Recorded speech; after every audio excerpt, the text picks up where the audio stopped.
Hello there, welcome to the Saroy channel and welcome to my Omnibus series. I've got so many of these omnibuses that are going to come out so that you'll be able to listen to an hour's worth of stories, which I know you're going to love. You know, the thing is that telling stories is such a fine art, and it's something that was practiced hundreds of years ago when people didn't have the technology that we have today. And everyone would gather around the fire and listen to a wonderful story. And also, what is so wonderful about a story is that personally, I think it is the best way to go to sleep. Every night when I go to bed, I always listen to stories. And that's something that parents used to do with their children. It's something that they still do with their children.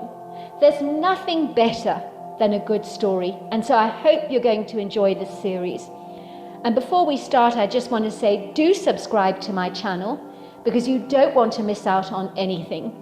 Because I'm in for the long haul and I want to make sure that you get the most stunning stories to go to bed with at night or to listen to when you want to be one of those people sitting beside the fire and listening. Don't forget to subscribe to my channel and let's get started. I hope you're going to enjoy the omnibus. Dear Sarah, and all your lovely listeners, when you're a student, money can be a big contentious issue in your life, unless you're fortunate enough to have wealthy, affluent parents who are generous in assisting you with your finances. Then you are indeed one of the lucky ones. My abstemious, puritanical parents were wealthy, but they weren't generous with their money. They were naturally frugal in every regard. The kind of people that watched every penny, always used coupons and special offers to buy their groceries when it wasn't necessary for them. But my parents loved saving, as every saving was a jackpot win to them. In a nutshell, they were quintessential cheapskates. In the same way that a person might get a rush from riding a roller coaster, my prudent parents got a buzz from saving money. My mother once bought 500 loo rolls because they were half price. She was literally orgasmic about her purchase, and I'm not joking either. "Oh my God, I can't believe it! I got these loo rolls at half price!" she said, purring in delight like an excitable cat, her voice raised in a jubilant high pitch. "They were half price! I've got 500 of them!" I would watch my father dashing out to his truck to have a look at the loo rolls in the trunk. I remember watching them through the kitchen window. My father's eyes widened with excitement as he gave my mother a high five. I'd never seen two people so enamoured and euphoric by a purchase of loo rolls. To a casual observer, they most certainly looked like two people who had won a lot of money from a day at the Derby. In their mind's eye, they most certainly had. My father eagerly raced into the house, his heart pounding excitedly, his fingers trembling with urgent anticipation, as he vigorously began to tap away at his calculator to work out the thrifty saving that he'd made from the purchase of loo rolls. "We've saved $8 on a pack of 24 loo rolls." He began to jump up and down like an exuberant puppy. "We're saving an absolute fortune," he had chuckled. "We need to buy more. This saving is huge." Both my parents had dashed to the car in a heightened, excited frenzy, like rambunctious dogs that had been promised a spectacular walk, only to return with 1,000 more loo rolls. I mean, who does that? My parents, that's who. Those loo rolls took up a huge amount of space in our home, but my parents didn't care. They'd got a fantastic bargain, and at the end of the day, that was all that mattered. My mother once learnt of an illustrious bakery that threw out some of its perfectly good baked goods at the end of the day in a dumpster. She'd go dumpster diving in the evening, returning with a huge smile on her face, along with dirty smudges everywhere, and filthy jeans covered in unmentionable muck that smelt positively dicey. "Oh my God," she explained. "Look, I got these chocolate brownies. You know, the ones with the caramel. Oh my word, they're so delicious, so tasty. Can you believe it? They actually threw these out. And I got those green macaroons. Nothing wrong with these at all. Completely free. Custard tarts. Oh my word. And pecan nut pie donuts. To think I didn't have to pay a penny for any of this." I found my parents' bizarre, incongruous behaviour Although endearing, somewhat embarrassing, especially in supermarket queues when they would hold up the entire line, searching for their coupons in purses and wallets. In those times, I would rather be anywhere else in the world than with my parents. "Wait a moment! Hold on there!" my mother would say. "I definitely got a coupon for peanut butter. I know I have. Just wait a moment."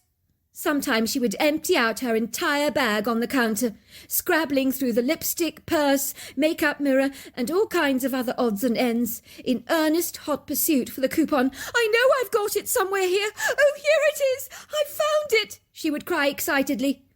"That's a $7 saving! $7! Invariably, someone at the back of the queue would say, "Get a move on, woman! We're all waiting! You're holding us up! Stop being so selfish!" My parents were definitely the kind of people that would die leaving behind a sizable gold mine for their children, that they never got to enjoy themselves. But then maybe that's not really true. Maybe I'm wrong about that. For my parents got a thrill from saving money. That brought them immeasurable joy. So each to his own. After I'd left school, I wanted a year off for myself. I was fatigued from years of studying. I wanted a break. I was ambivalent, hemming and hawing in a quandary of what I actually wanted to do with my life. I needed some precious and valuable time to reflect on this perturbing question, rather than diving into the deep end and tackling a career path that was very wrong for me. I envied many of my unhesitant friends that did not vacillate like I did, but seemed resolute and unwavering in their aspirations for their lives, what degrees they needed to acquire, what path they needed to take. It would seem that they had diligently resolved and cemented their life paths like an assiduous builder, laying down firm, solid foundations for themselves that would not be susceptible to crumbling or falling apart. Most of them were going to the University of Colorado. For me, I was standing at the crossroads, looking at several forks in the road, not confident about travelling down any of them. My feet were hesitant, my mind changeable, temperamental, very fickle. Much like the changing seasons, my resolve unaffirmed. That was when my friend Sophia mentioned to me that her grandmother was going to Britain to stay with her sister for 6 months. She'd been asked to stay in her Gram's remote cabin to look after her Jack Russell Terrier Maddie, who she claimed under no circumstances could ever be placed in kennels. It would make the dog far too distraught. She was very particular about her Jack Russell, and was desirous for her granddaughter to watch over the little dog. "My overbearing mother is insistent. I should stay in the remote cabin in the middle of nowhere," she was telling me. "I mean, can you believe it? She thinks I should take a whole year off. My grandmother has given me so much during my life, paying for all my extracurricular activities and school fees, so she feels I owe her big time. But look at me. I'm a social bunny. I love to party, to hang around with my friends. Can you imagine me sticking out a remote cabin for 6 months? I'll be tearing my hair out. I'll be bored out of my skull. But does my mother understand? Not a chance. She's laying down the pressure on me. She's already telling my Grams I'll do it. My Grammy is paying big bucks for me to stay there, but I don't want to do it." "Well, what are you going to do?" I'd asked, knowing from my own personal experience how persuasive forceful parents are inclined to be. It's very difficult to say no to them. "I'm going to surreptitiously find someone else to live there for me, while I live in town with Angelica. They don't need to know about it. The question is, who am I going to find willing to spend 6 months in a remote cabin for me? I'll give them Grammy's money to make it worth their while. Hopefully that will be an attractive lure for them." "I'll do it," I said, the words slipping out so hastily. I hadn't time to comprehend what I was actually saying. Sophia looked at me cynically, her eyes growing round in surprise. "Is this some kind of a wind-up, Jennifer? Or are you being deadly serious?" "No, I'm being serious. It might suit me down to the ground. I haven't decided what I actually want to do with my life. I'm not like you. I'm not organised in that area. I was planning to take a year off, just to reflect on things, to find out where I want to go. I could do with the money as well, but a quiet place will give me a chance to meditate, to take stock, to make some wise decisions. I need time. I'm very indecisive. It's possibly because I'm a Libra. Well, that's what I've been told anyway." "You're a funny one," laughed Sophia. I can't stand quiet, tranquil places. I like to be around the vibrant hustle and bustle of a busy, flamboyant town. Now, are you sure you want to do this, Jennifer? I need you to commit to this 100%. I'm being deadly serious now. I'm not playing any games here.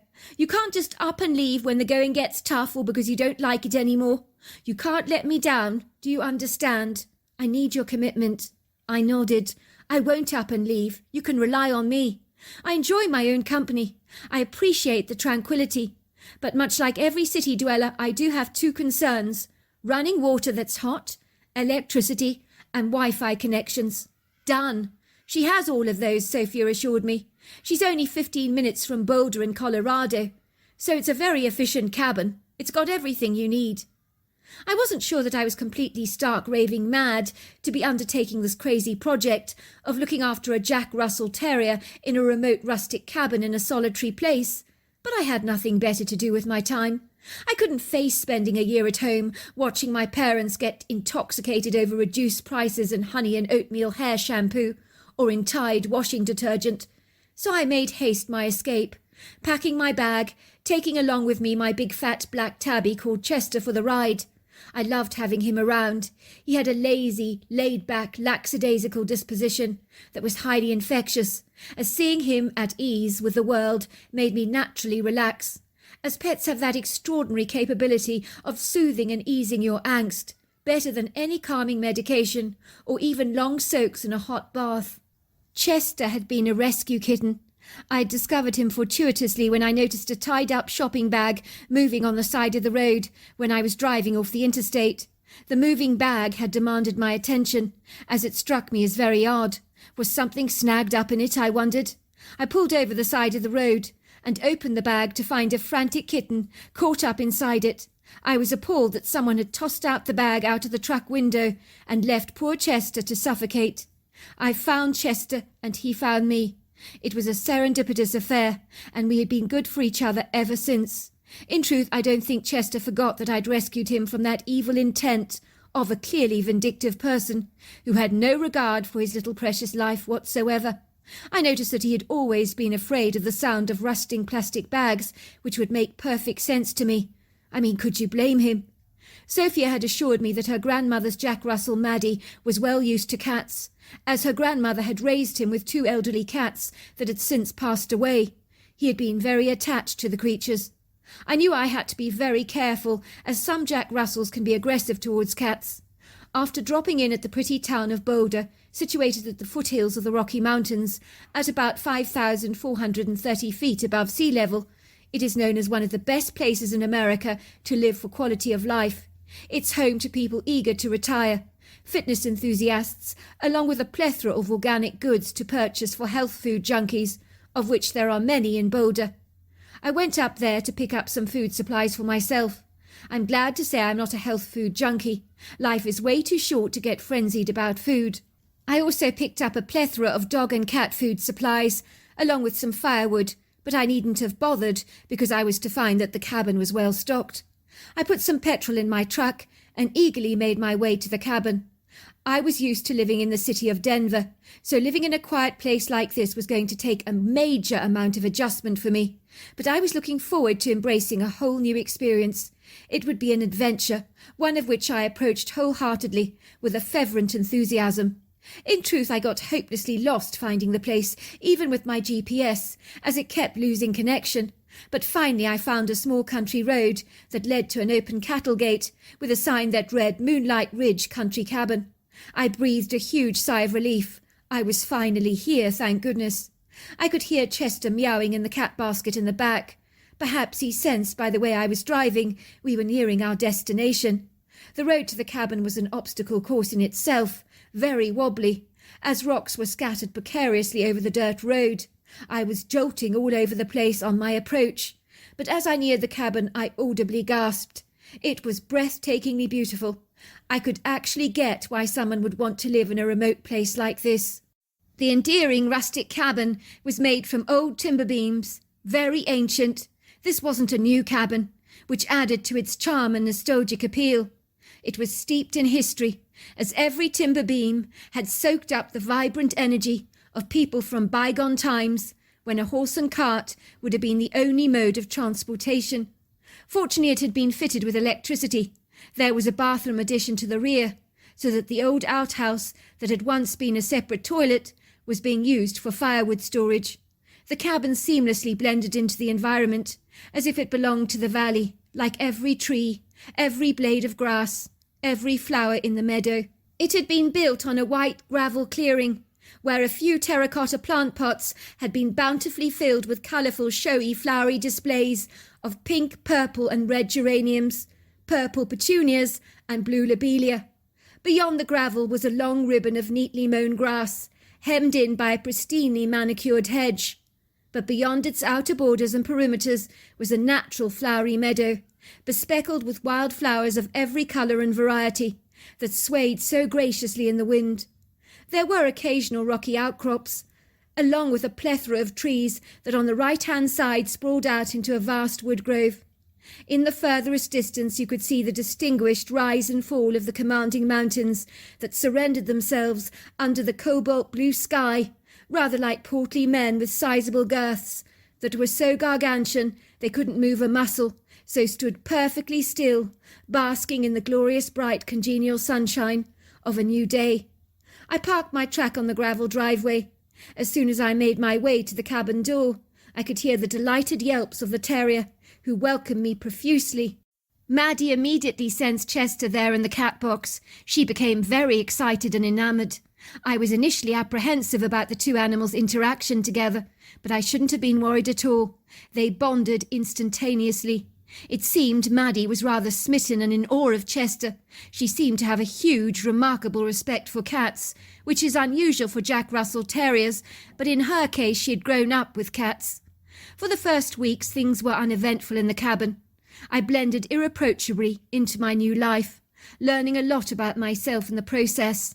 I realised I relished my own company, along with being up close and personal to the natural world. I was seemingly enchanted by the bird life, butterflies, squirrels, deer, and bedazzling views.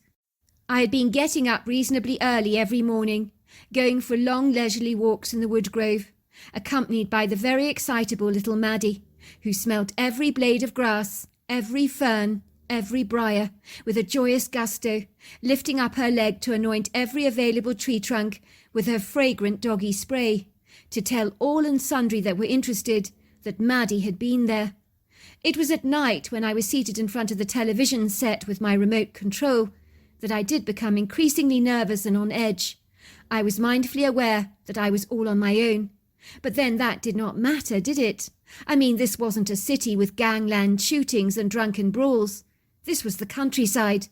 All that was out there was mountain lions, coyotes and foxes that would likely give the cabin a wide berth. I managed to successfully talk myself into a state of calm, with Maddie sleeping peacefully by my feet, while Chester curled up on my lap. That was when I heard the ominous sound of pebbles outside the cabin, being crunched beneath heavy bipedal feet. It sounded like a human being was walking around the cabin, and whoever they were had substantial footfall. It didn't sound as if they were an animal out there. They could only be human with a guileful intent, I thought. The horrifying revelation hit me like a brick to the head. I could sense and feel danger. The hairs on the back of my neck were prickling and standing on edge. Maddie began to growl. I pushed Chester off my lap, creeping ever so slowly and quietly towards the window. I stealthily pulled back the curtain to look out of the glass pane. Something obscure was standing there, staring in at me with a bright red eye shine, at about 8 foot off the ground. The silhouette was portentous, so terrifying. I let out a huge, terrified scream. Then this creature, whatever it was, made haste to escape. I could see its dense, tenebrous silhouette running away. Whatever it was very sizable. I immediately dialed the police in Boulder. "Please come at once. There's been an intruder on the property." I had been assured that they would be along shortly. When the familiar police truck with its flashing blue light pulled up to the driveway, I was never more relieved. An officer climbed out of the truck, slamming the door behind him, and surveying the night with his discerning eyes, with the keenness of an owl. Then I heard the knock at my door. I opened it quickly, audibly sighing in relief. Something was here a moment ago, officer. I don't know exactly what it was, but it was looking in at me. It was huge, very, very big. It ran away. It looked human. It had a menacing red eye shine. I'm Officer Terence Scott. I'm pleased to make your acquaintance. And you are? My name's Katrina Hilton, I told him. I'm staying here in Mrs. Dottie Penbrook's cabin, while she's away in England with her sister for 6 months. I see, so you're a city girl, then. That's right. I'm from Denver. I thought as much. You looked like a city girl. So you're staying out here all on your own, are you? He said, stroking his moustache reflectively. I ask you, is that a very good idea? Isn't it safer here than the city? I protested. Of course it's safer than the city, said Officer Scott. But what you must appreciate is that the country is very different to the city. You can hear sounds at night that might just scare you, simply because you're not used to them. Some animals can make screaming sounds that sound like someone is being murdered. It can be very unsettling and disturbing for a person not acquainted with country life.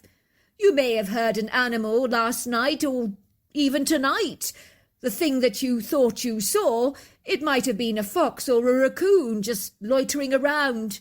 It's easy to make your imagination play tricks on you. At night, lots of animals give an eye shine that seems very intimidating, but it's to do with their night vision capabilities. No, officer, you don't understand. It was looking in at me, whatever it was, standing on 2 feet. It was very big, with red eyes. It stared at me through the window, then it ran away. The officer raised his brow quizzically. I do have to ask you this, ma'am, so please don't take any offence by it. But have you been drinking tonight? Or taking any recreational narcotics? Absolutely not, officer. I'm not delusional. I know what I saw.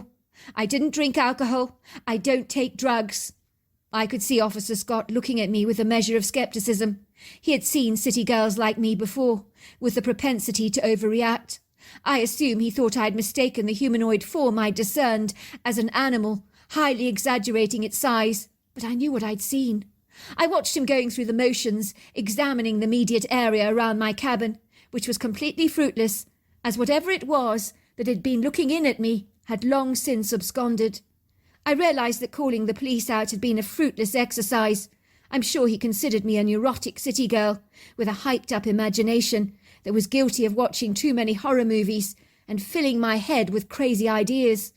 I was interpreting every noise in the wilderness as some portentous, dangerous thing.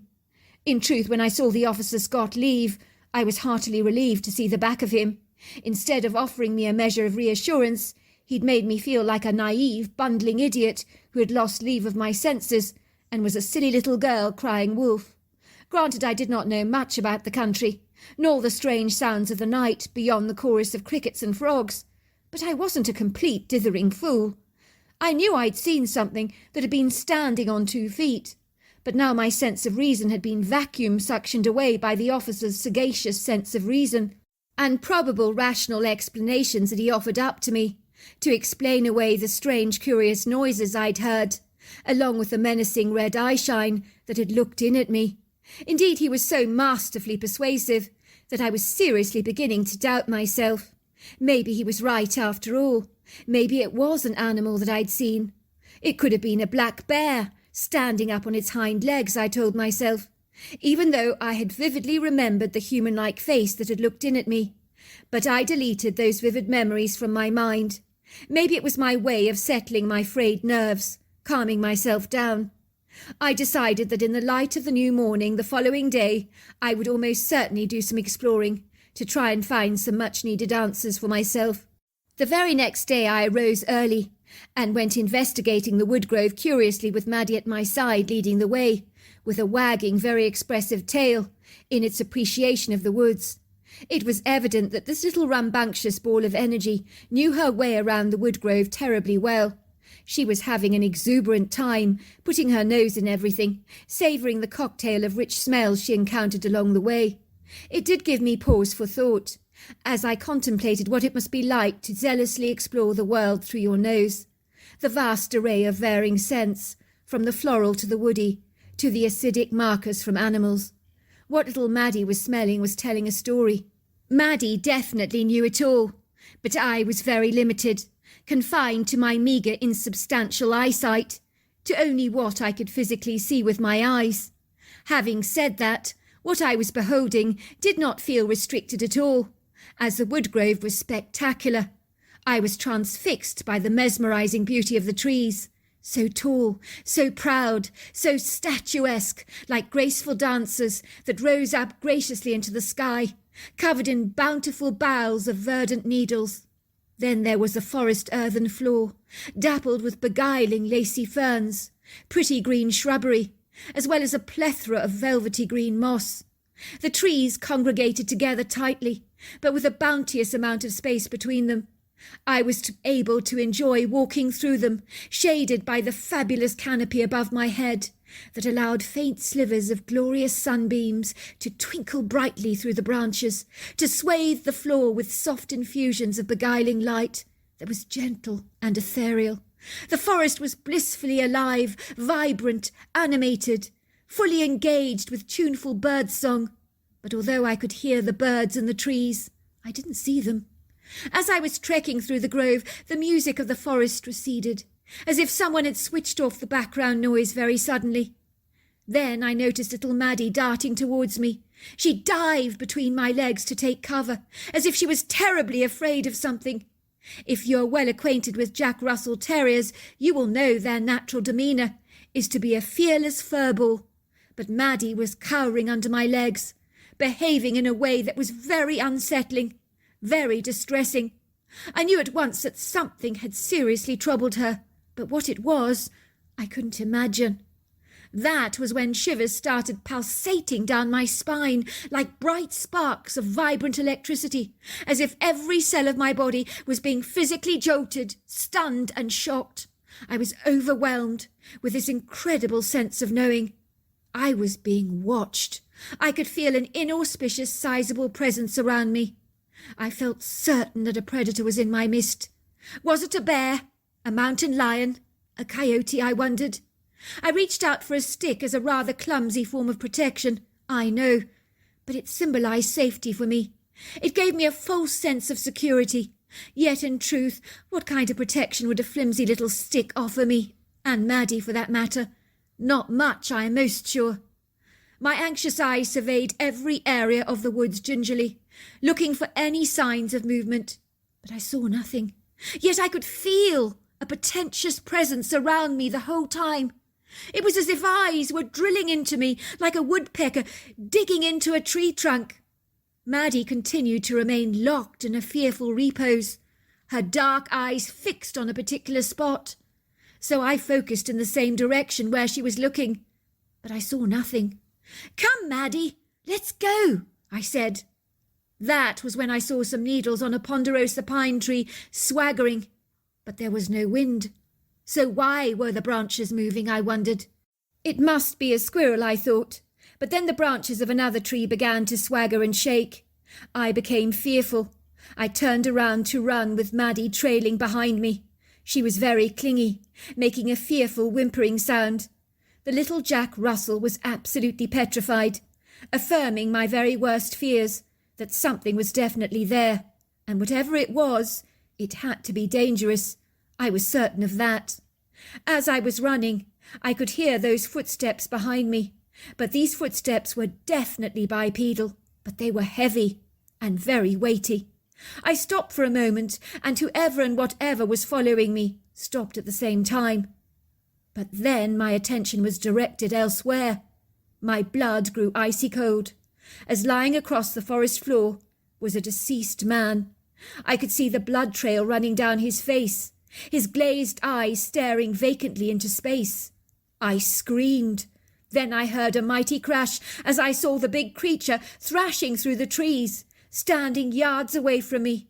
One look at this creature terrified the living daylights out of me.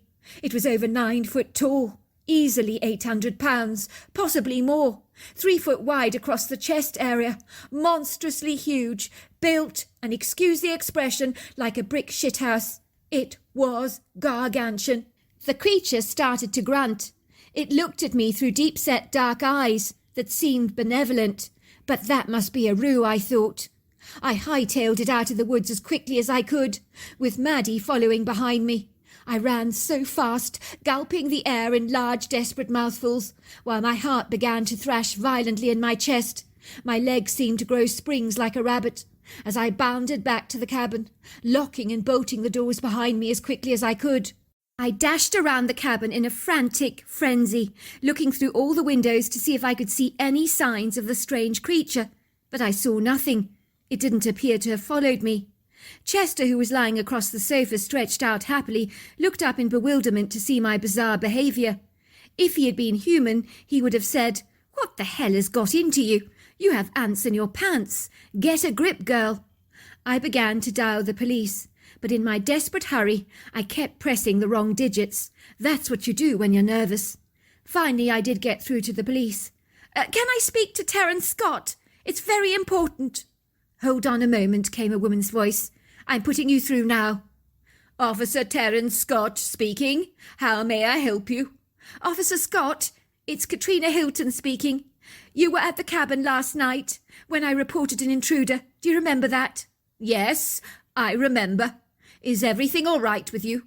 "Not really, officer. Someone's been murdered in the woodgrove. I saw the perpetrator myself." There was a silence at the end of the phone. For a second, almost as if Officer Terence was digesting exactly what I was saying. "I'll be around in a moment," he said. His words seemed to harbour a cynical edge. I wasn't surprised when he came alone in his police truck, without any backup.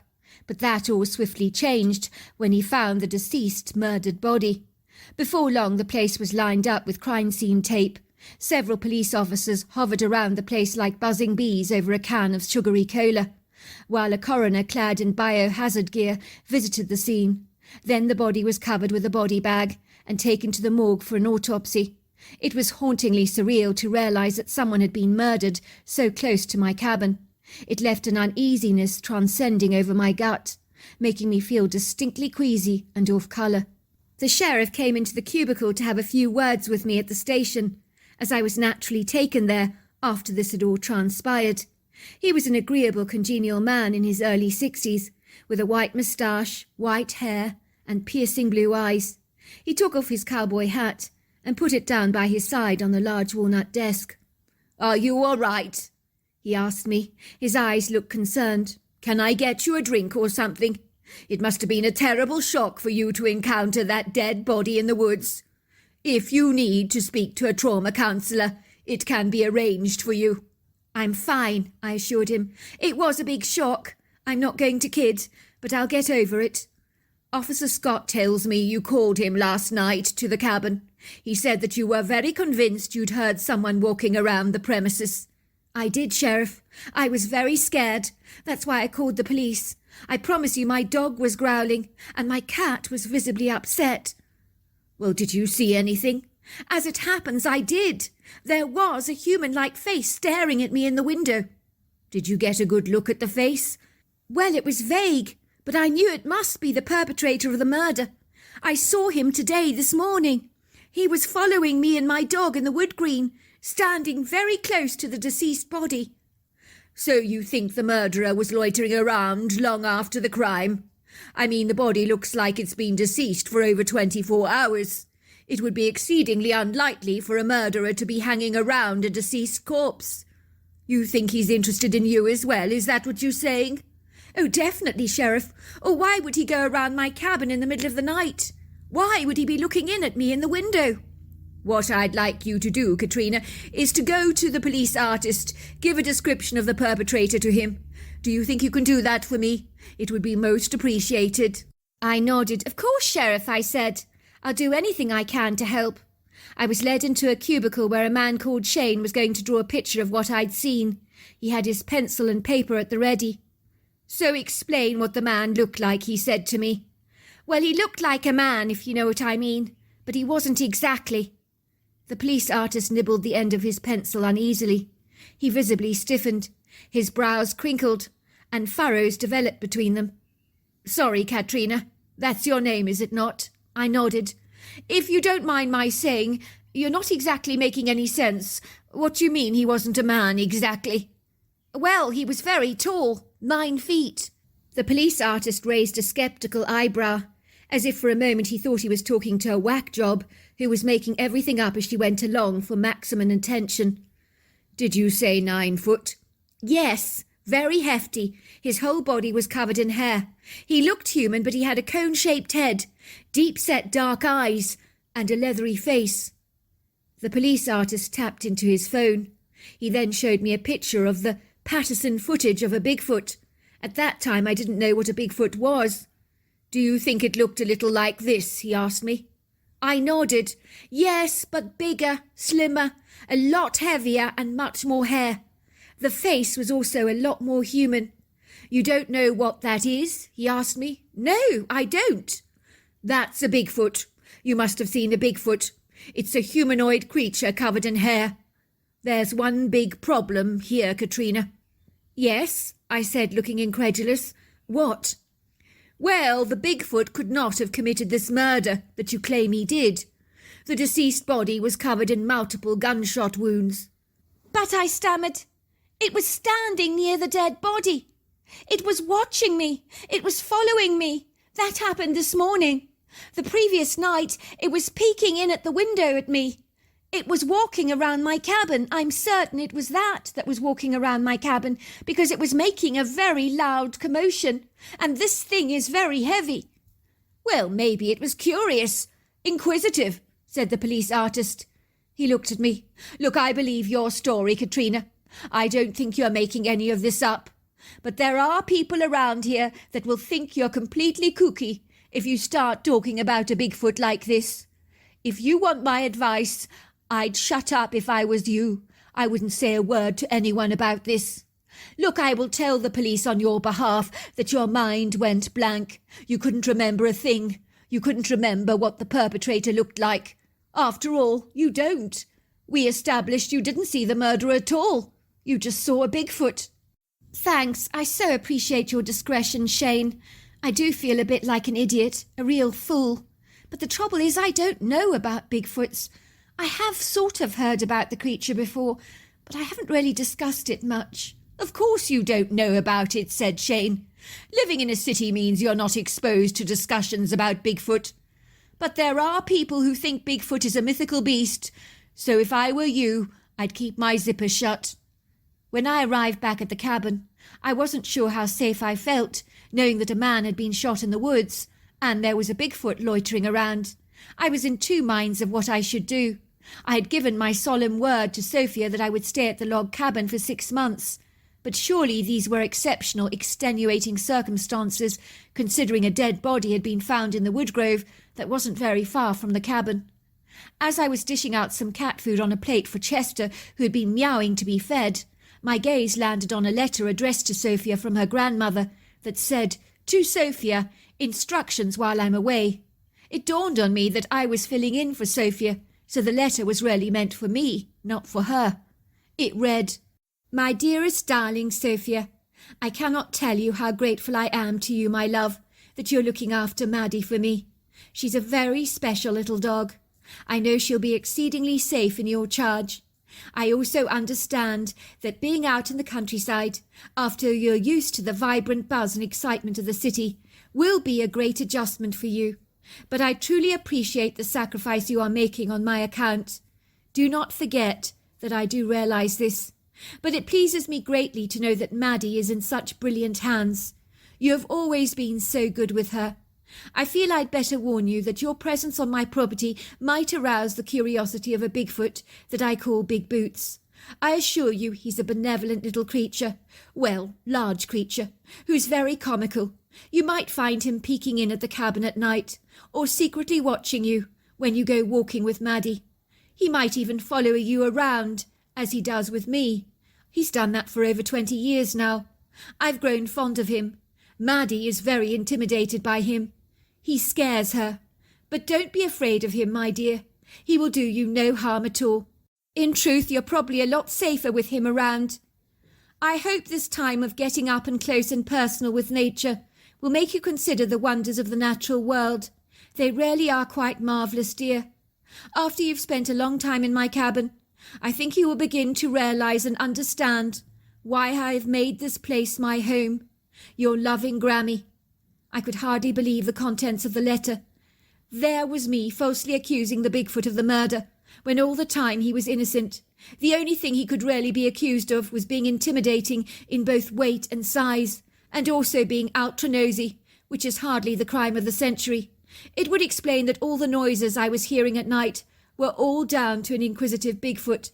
Still, there was one mystery that remained unanswered and unsolved. Who was the dead man in the wood grove? Why had he been shot multiple times? Little did I know that the answers would soon be forthcoming by Officer Scott, who popped around to see me to enlighten me on the case. I came around to tell you about the dead man found in the woods. It's not normally police protocol to talk about the victim like this, and why he was shot. But the sheriff thinks it's a good idea you know what's going on in these extenuating circumstances. You have the right to know what happened to him. I really appreciate that, officer. I would like to know. Of course you would. Do you mind if I sit down? Of course, Officer Scott. Mind my manners, please, I said, inviting him into the cabin, offering him the large upholstered chair in the living room. He sat down gratefully. Can I get you some coffee? That would be very nice. Milk with 1 sugar, please. I watched as Officer Scott grabbed his coffee, took a large swig. You never get over a murder ever in the force. It's always sad, you know, that the person lying there deceased is someone's loved one. The worst part is informing the loved ones left behind that their son, their brother or husband is deceased, especially when it's so nonsensical in the way that he died. I nodded. Well, it can't be easy for you, can it? I imagine your job must be pretty tough. Was the deceased married? Thankfully not, said Officer Scott, taking another swig of coffee. This is good stuff. So did you find out who murdered him and why? Oh, yes. His name was Hugh by all accounts. This wasn't a difficult case to solve at all. With those gunshots, we all knew the crime was personal. When someone continues to shoot a person long after they're dead, you know that the perpetrator is very angry. He's expressing his rage. So you look at the person's immediate circle to find out who might have upset the man enough to end up taking his life. It's not too hard to find answers, to pick up guilty body language. The moment I met Hugh's best friend, he was so distraught. I suspected him at once of the murder. He wasn't behaving right. When we brought him in for questioning, he was a nervous wreck, twitching anxiously. His leg was constantly thumping up and down under the chair. He tried desperately to avoid direct eye contact with any of us. We knew immediately he was hiding something, so we had to get him to talk. We won over his trust, gave him donuts and Coca-Cola. Finally, he buckled under the intense scrutiny, confessed to the crime, admitted to shooting his best friend several times in a moment of incandescent rage that had accumulated over a day or so. Of course, in the aftermath of the tragedy, he was exceedingly remorseful, rarely regrets what he's done, because by all accounts he's lost a very good friend. But what could be so bad that he would kill his friend like that? The perpetrator's name is Rupert. He shot his friend over a lottery ticket, would you believe? He got his friend Hugh to purchase his regular ticket with the usual numbers on the payslip. I gather he's been using these special numbers that are unique to him week after week, month after month, year after year without fail. His best friend knew the numbers, was well acquainted with them, and went to get him the ticket. Then they discovered he'd won over $10 million on the lottery, which Rupert discovered was a sizable fortune. Of course, his friend insisted they split the winnings in half, each getting $5 million. Hugh explained to him it was only fair that he got half the money, as he was the one that had purchased the ticket. Rupert didn't think this was reasonable. A huge fight ensued that resulted in a physical altercation. Rupert wanted to give his friend $100,000 for his trouble, but that was that. That was where he drew the line. In the end, he played along with his friend, telling him he would give him half the money, that he would give him $5 million. But he didn't really mean it. He suggested they take a walk on an unused hiking trail, which was here on the property, to discuss the $5 million that they were each going to get. He happened to know the place very well, that wood grove. It was a ruse so he could shoot his friend as he had no intention of giving him a single penny. I gasped. That's terrible. The love of money can do the strangest things to people, and the nicest people too. But I do know what it's like. My parents have a quirky relationship with money themselves. They get excited over any savings they make, even though they have a sizable bank account. Officer Scott laughed. Money can be the root of all evil, if greed's involved. It can make people do outrageous things. I'm sure now that I've told you what happened, you'll feel a lot safer out here, knowing that no one is loitering in the woods, and that the perpetrator has been arrested. Thanks for telling me, officer. I really appreciate it. Needless to say, I did stay on in the cabin for the required length of time, and was regularly shadowed by Boots the Bigfoot, who would often peek in at me through the window. I would get random sightings of him, but he always remained in the shadows. But I knew in the end that he was indeed a benign, benevolent fellow. So there you are. That's my story.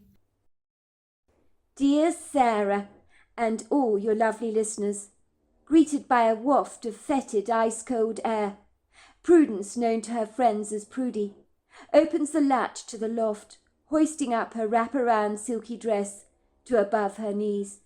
She ineptly winches herself up the ladder rather gingerly, with an ungainly, rather immodest, blundering gracelessness, as Prudence regretfully had never been acrobatic or sprightly, to say the very least.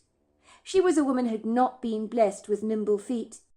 Even as a kid at junior school, her feeble attempts to do handstands on the lawn during gymnastics had been wretchedly pitiful and pathetic, so much so that her gym teacher, Mrs. Contrella, had looked on her woefully, as if she was a tragic lumbering lump of lard or an uncouth sack of potatoes that was pretty close to useless when it came to sports. It was true, of course. Prudence would be the very first to admit she was pretty lousy at sports, but then again, who is good at everything? Mrs. Contrella had never liked Prudence, describing her on her report card as lacking coordination and the dexterity of other children her own age, hinting that it might not be a bad idea for her parents to consider putting Prudence on a strict diet. "Prudence lacks dexterity," she wrote. "She's clumsy and oafish in her attempts to play sports of any kind. I believe her weight is hindering her performance. It might be worthwhile to consider putting your daughter on a regimental calorie-restricted diet. I believe if she lost a few pounds, she might be much more pliable during gymnastics, and wouldn't get out of breath so easily on the sports field when playing ball games with her peers. I've noticed that she has a penchant for all things sweet. It might be advisable to consider removing sugar from her diet. In my experience, that can make a very big difference." "Bloody cheek!" Prudence's mother had said, sounding outraged. She wilfully tore up Prudence's report card in disgust, her eyes growing wide with an offended indignation. "That Mrs. Contrella's got a bloody nerve! Who does she think she is? The Queen of England? How dare she infer that my Prudence is overeating, and that I'm stuffing my little girl with hamburgers, doughnuts, and hot dogs? Nothing could be further from the truth. That woman needs a dose of reality. Our Prudence has a poor metabolism. That's why she's a little on the chubby side. But it's just puppy fat.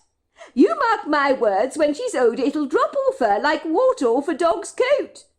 My other two children don't have issues with their weight. If I was feeding them far too much, they would be overweight. Is it my fault that Prudence only has to look at a pudding to become one? This Mrs. Contrella is implying that I'm a bad mother, and I won't have anyone undermine my character like this. I'll give that condescending, patronizing, vainglorious woman a piece of my own mind when I see her. How dare she talk about my daughter in such an infuriating, reproachful way? I won't stand for it. I bet she's never had children of her own before. That would explain a whole lot. She doesn't appreciate that every child is uniquely different.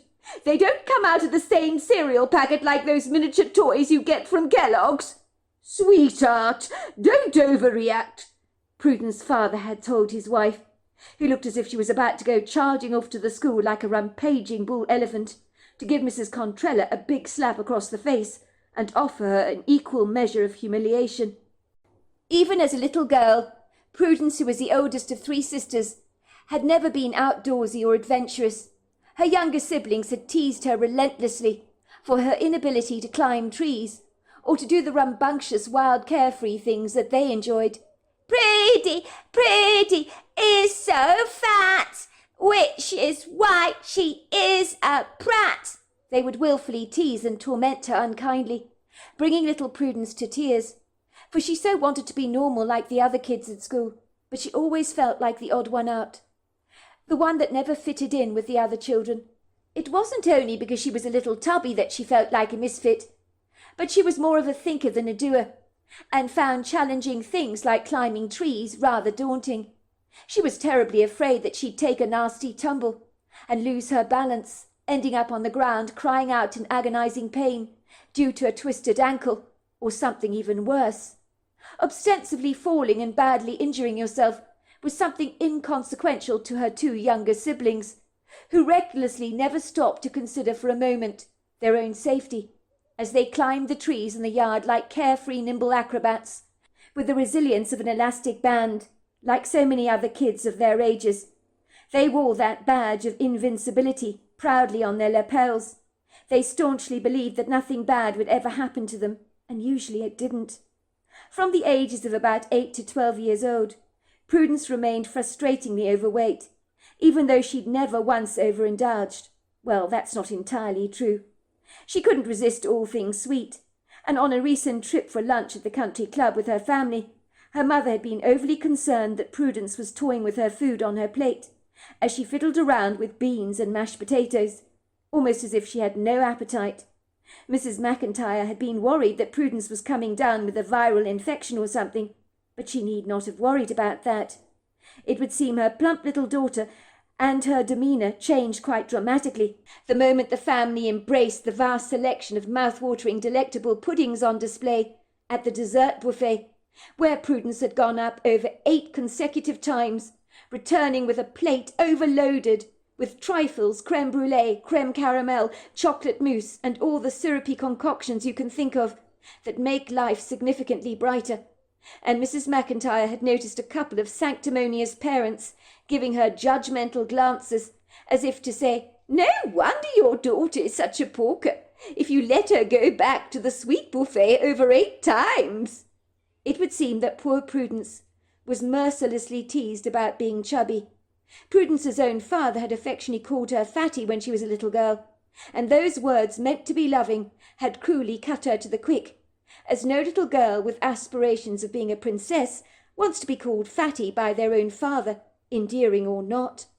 When Prudence was a teenager, her puppy fat had miraculously abandoned her, like a long, odiously laborious battle with athlete's foot that is finally nipped in the bud and goes away, without any apparent rhyme or reason, or any explicable explanation. Even though Prudy became a slender adult, she always falsely believed she was fat, when the reverse was actually true. She wore a dress size 0 without even trying to watch her weight. Her mother told her that this was because the inbuilt fat girl mentality from her childhood had burnt its way into her subconscious mind and was firmly entrenched inside her thin body, so she falsely still perceived herself as that overweight little girl she once had been, as if the fat girl had never truly gone away.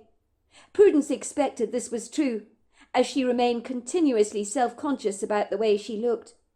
One thing that had stayed ceaselessly the same, even with the passing of time, was that Prudence continued to be steadfastly ungainly on her feet, which was something she hated about herself. But then again, everybody has things about themselves they may not care about very much, and this was one of Prudence's pet peeves. She'd have loved to possess the grace of a ballet dancer, but clumsiness appeared to be her middle name, that stuck to her rigidly like chewing gum under a classroom desk. These days her once skinny and adroit younger sisters tirelessly struggled with their weight and yo-yoed from one diet plan to the next, while Prudence stayed annoyingly skinny, so the coin had flipped to the other side, so there was some divine justice after all. Her sisters still remained nimble, while Prudence did not. She carried this lack of agility into her adulthood, with her like an extra piece of unfortunate baggage that she could never shift. "Never mind, Prudy," her mother would say. "At least you look like a ballet dancer, even though you move like a herd of rhinos." Prudence knew there was supposed to be a compliment in there somewhere, but she'd be damned if she could find it. She was carelessly always breaking things, barging into furniture, as if she weighed half a ton, and no one could understand why someone so slight could cause so much damage. How she wished she was not so damn ungainly and bumbling on her feet, but it was too bad. It couldn't be helped. She wondered if she should take up yoga. Perhaps that would improve her flow of movement, her posture, ameliorate her coordination. Her mother certainly believed it would be a good idea, and maybe she was right. Her mother tended to be right about a lot of things. To all intensive purposes, if her husband Kyle were to see her right now, ineptly lunging into the depths of this dingy, oppressive attic, congealed with dust, decay, and overhanging cobwebs, he would not be remotely pleased with her. He knew all too well how notoriously floundering on her maladroit feet she could be, and would be grievously concerned that she would wobble precariously on the step-ladder and take a nasty tumble by unreliably losing her footing. It wouldn't be the first time Prudence had fallen. Over the years, her obvious lack of balance had caused her to break wrists and ankles that she had acquired from her numerous falls. She was very accident-prone.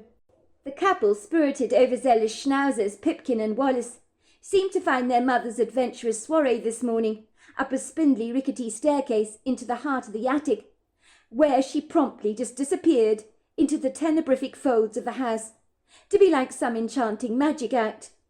The two rambunctious bundles of mischief no doubtedly thought that this was some kind of brand new game, so they hovered excitedly on the wooden floor beneath the ladder, padding impatiently at the lower rung, with their eager paws, almost as if waiting for a white rabbit to materialize out of the ether for them to delightedly give chase. "Calm down, will you?" said Prudence, looking down nervously from the step-ladder at her two animated dogs, who kept pawing the lower rung and barking at her excitedly, looking up at her with inquisitive dark eyes. "I'll be down in a second, Wallace, but don't go messing with that ladder. I don't want to fall. I just need to check something out." She pointed an accusing finger at both dogs. "Don't mess with that ladder, Pipkin.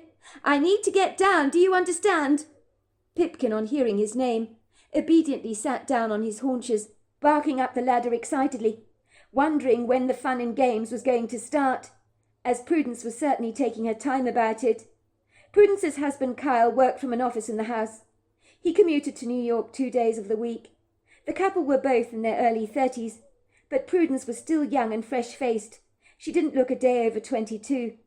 The couple had recently moved to Kyle's grandfather's 18th century farmhouse that bordered the Finger Lake National Park in New York State, that spans over 16,000 acres, located on the ridged backbone between the Seneca and Cayuga Lakes, which was a 5-hour trip from downtown New York.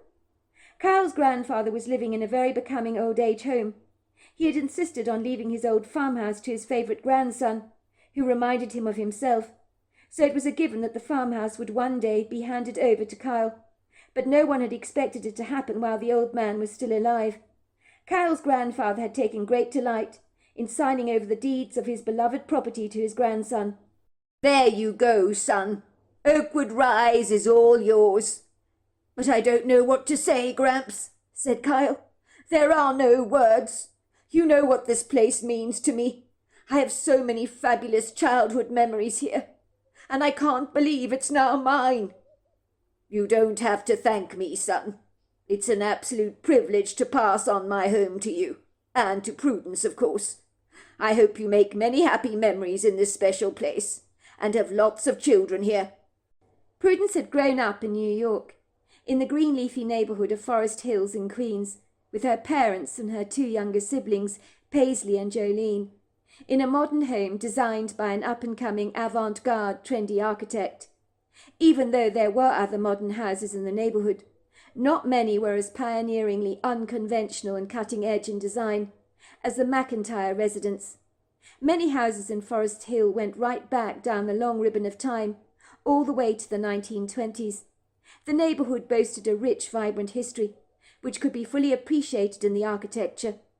Prudence liked the Italianate houses in Sunnyside, Jackson Heights, and St Albans, made from Worcestershire stone, which apparently is more durable than brownstone.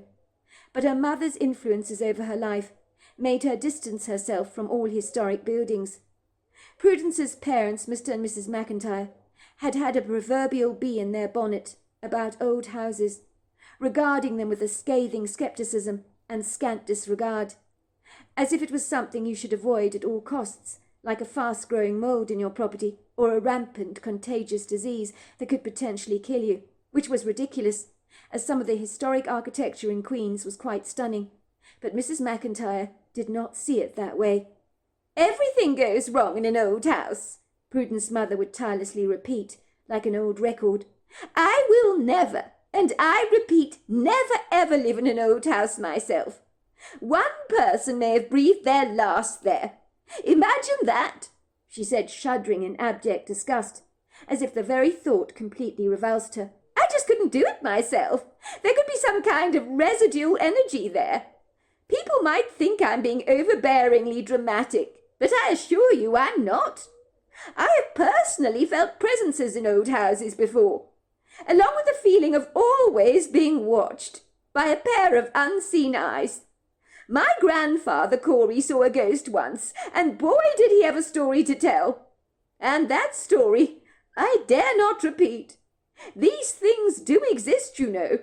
We cannot see these things, as the electromagnetic spectrum to the human eye is very limiting. But I've sensed these things before, and I know it's not my imagination. I, for one, would not welcome a ghostly encounter of any kind. For one thing, I'd never get a wink of sleep at night. I'd always be wondering if something I couldn't see from beyond the veil was clandestinely watching me. A former resident of the house, perhaps, getting angry with me for taking down a wall. In a new house, you know what you're getting. There are no nasty surprises loitering in the dark shadows, ready to pounce on you unawares. Worst of all, there is so much maintenance in an old house. Everything goes badly awry. Leaks in the roof, cracks in the windows, damp or mould festering along the corners of the house, or an aggressive infestation of termites in the wood, eating your house up with an insatiable hungry appetite that is almost impossible to thwart, unless, of course, you dig deep into your pockets to pay for an expert to exterminate the wretched things at a vast amount of money. No, thank you very much. That's not for me. I could do without all that. I mean, look at poor Mrs. Rodriguez at number 32. The woman has had to spend thousands of dollars of her hard-earned cash fixing the plumbing in her ancient, decrepit house. Do you know how many times I've seen the plumber's van parked outside her property? And that man's bills are not cheap. God knows what she sees in that claustrophobic, damp, airless place that smells of fish mothballs and prehistoric furniture polish, that I dare say dates back to the days of Noah and the Ark. You don't have any of those problems in a new home, do you?"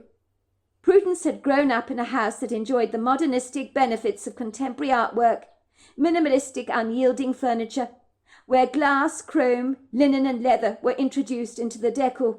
The walls of the McIntyres' residence were made of both glass and steel that overlooked the neighbourhood. The only trouble with living in a geometrically square-shaped glass house like this was that it was immodestly transparent, rather like a see-through dress that flauntingly, unabashedly leaves very little to the imagination. So it came with significant drawbacks. For one thing, Prudence would often feel conspicuous, rather like a bug in a glass jar, as if she was completely naked, and everybody was watching her. It would seem people could practically look through the glass front doors into the bowels of the McIntyre residence, so privacy was a luxury not afforded to the McIntyre family. For some reason her mother never seemed to be upset about her life being on visual display to the outside world, like another bombastic television edition of Keeping Up with the Kardashians. Even door-to-door salesmen would always know you were in, and so Prudence's parents couldn't feign being out, for the salesman would invariably spot you in the front room, and wave madly at you with a bright, presumptuous smile on his face, as if to say, "I've got you. Now you're going to listen to my highly exaggerated, over-the-top, impassioned spiel about why I sell the best plant fertilizers door to door on this side of Queens." Prudence remembered local pedestrians and snoopy neighbours alike, walking their dogs audaciously down the street. They seemed incapable in sashaying past their house in a straight line, without taking that obvious turn in the road, so they would inquisitively look straight into the McIntyre's family residence to see what they were doing on Sunday afternoon. It would seem their inquisitiveness had no boundaries. Old Mr. Curtis Barry, from number 30, was the worst offender of all in this regard. He would deliberately let his dog Juniper off the lead, accidentally on purpose, so that the dog would bullet to the McIntyre's front door, where the McIntyre's family dog, a Scottish terrier called Trixie, who barked excitedly whenever Juniper made an appearance. The dog would stare at her and rub his wet nose against the glass pane. The two dogs would become incredibly excitable, like fireworks that had been lit, and then much backwards and forwards loud yapping would ensue. The next thing you know is you would hear Mr. Barry scolding his dog Juniper. "Get back here, boy. Don't be so naughty," he would say, approaching the sheer glass door and peering right in at the McIntyre's family to have a good old nosy gawk.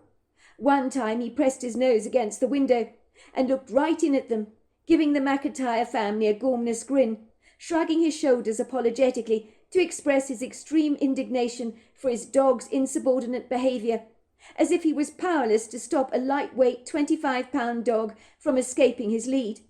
When Mr. Barry himself was no slip of a man, and he had been a black belt in judo once, Mr. Barry, resuming his hold on the lead, would walk away from the McIntyre glass residence with a hesitant reluctance, as if he'd like to stay there all day, staring in at them, watching their comings and goings, like goldfish swimming around a glass bowl. But Mrs. McIntyre had laughed it all off, waving a hand across her face nonchalantly, and said, "Oh, poor Mr. Barry. He is rather snoopy, but he just has a boring life. At least looking in at our family has brightened his day somewhat."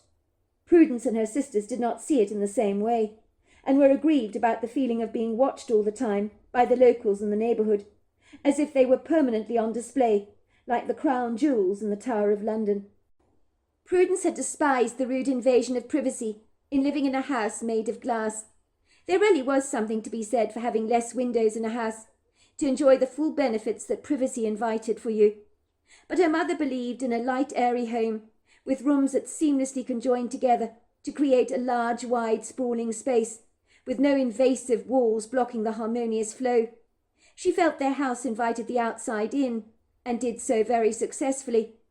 For more times than Prudence cared to remember, she had consigned to oblivion that there were glass partitions everywhere, blocking her path into the yard, and had on occasion clumsily walked into the glass panes, more than a handful of times, bumping her nose on the glass pane and being flung haphazardly backwards on her feet.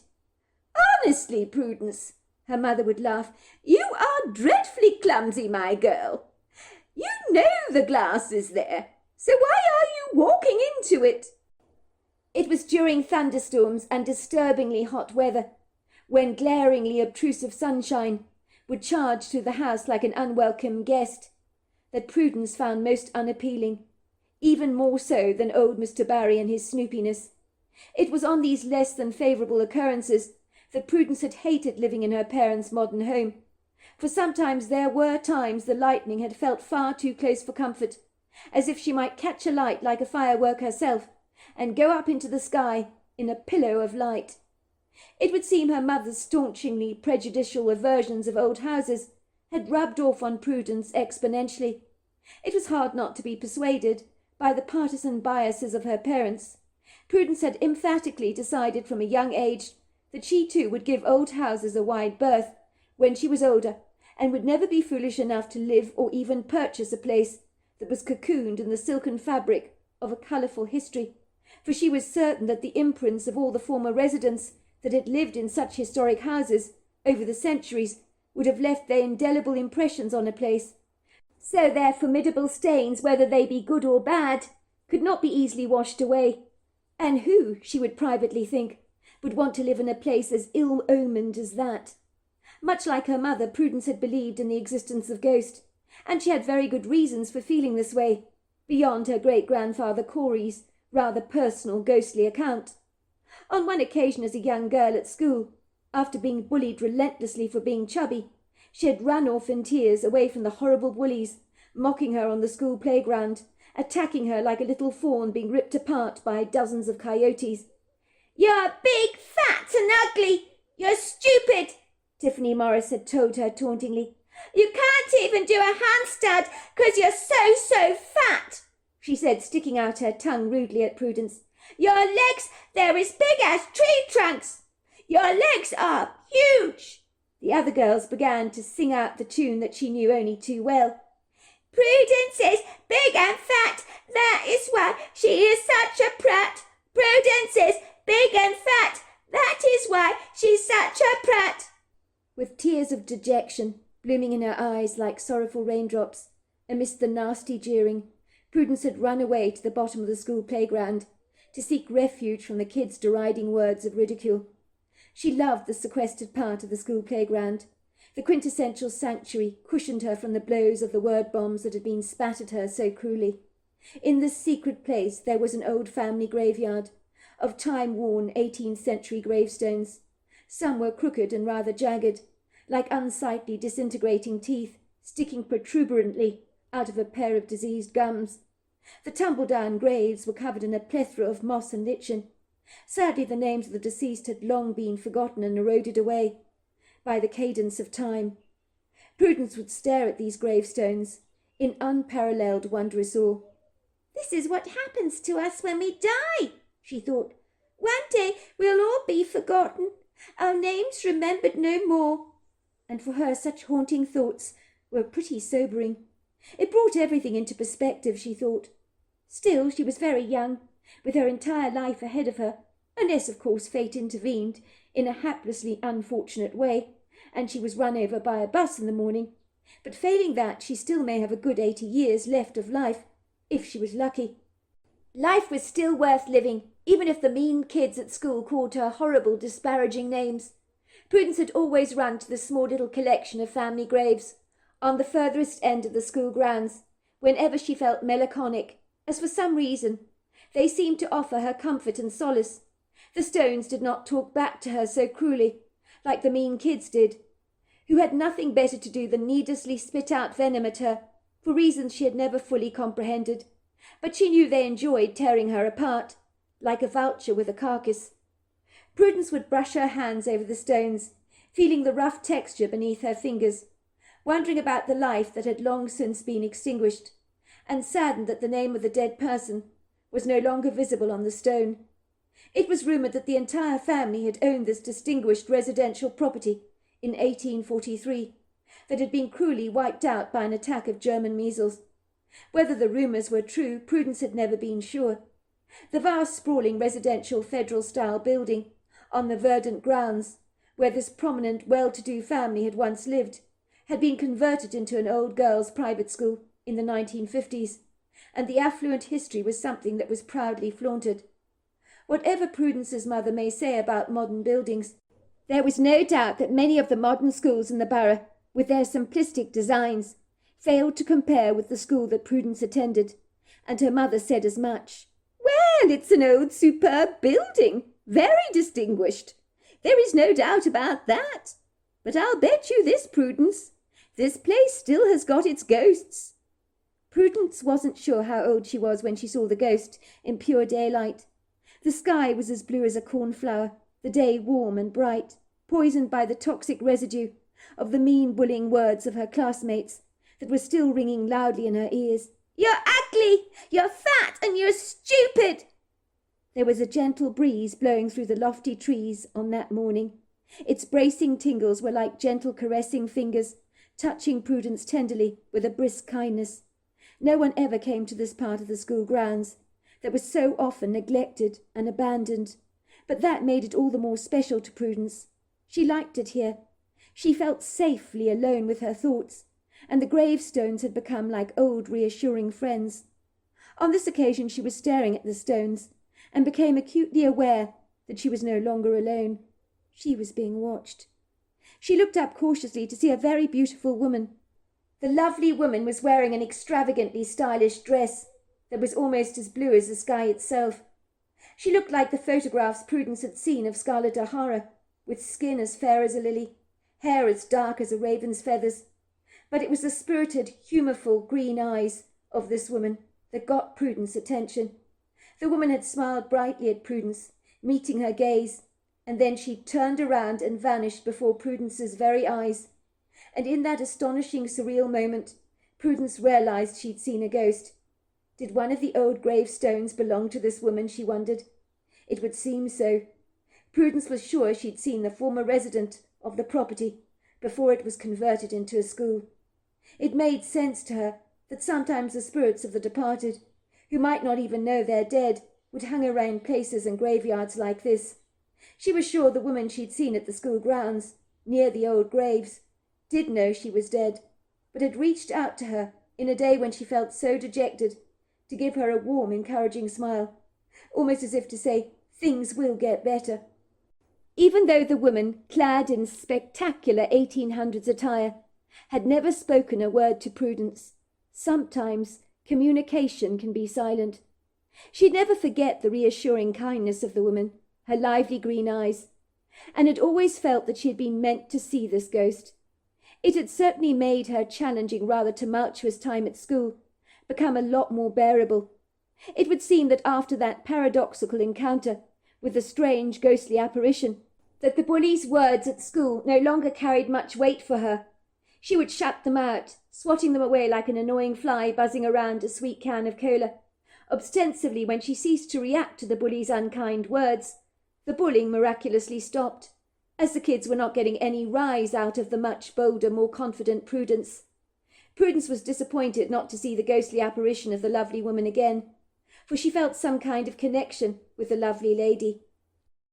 Certainly Prudence's great-grandfather Corey, who lived to the grand old age of 104, had not been afraid to tell his ghost story at every family gathering and dinner party, where the guests, with wide-open eyes that almost popped off their faces like a teddy bear's buttons, would shake their heads and say, "Never! Oh, my word! That is too dreadful for words! You're saying you saw these 3 ghostly apparitions yourself? How absolutely terrifying! How old were you when this happened, Corey?" Corey would recount his tale, thoroughly enjoying the attention he derived from all the guests, as no one at the dinner table would even rattle the cutlery or tinkle with a glass, as they listened with bated breath as her great-grandfather Corey told his bewildering tale. No wonder Prudence's mother had developed such an aversion to old houses, given what Corey had to tell everybody. "Well, when I was a little boy, I was about 8 years old at the time. I lived in a very old house that rattled throughout the day or night. Some of the stonework in that house was imported from France, you know. It had a long history attached to it. It was one of those houses that made me feel incredibly uneasy. There were always strange, obtrusive noises that could be heard, that made no sense to me at all. I would often hear the sound of a cast-iron frying pan literally be walloping against the kitchen wall and falling to the ground with a mighty thunderous crash. But whenever you entered the kitchen, it was all but silent. Sometimes I would hear the pitter-patter of tiny little feet running up and down the stairwell, and then the giggle of a little girl. Doors would sometimes slam behind themselves loudly. Items would mysteriously be moved, found in the most odd places. In my bedroom, my mother always complained that I was always shifting this chair, when I was doing nothing of the kind. I think my parents conveniently turned a blind eye to it all. They didn't want to believe that anything unnatural was going on. I bet your bottom dollar they probably found a plausible explanation for every sound they heard. But I was incredibly uncomfortable living in that house. I was certain that something was clandestinely watching me, something that I couldn't physically see.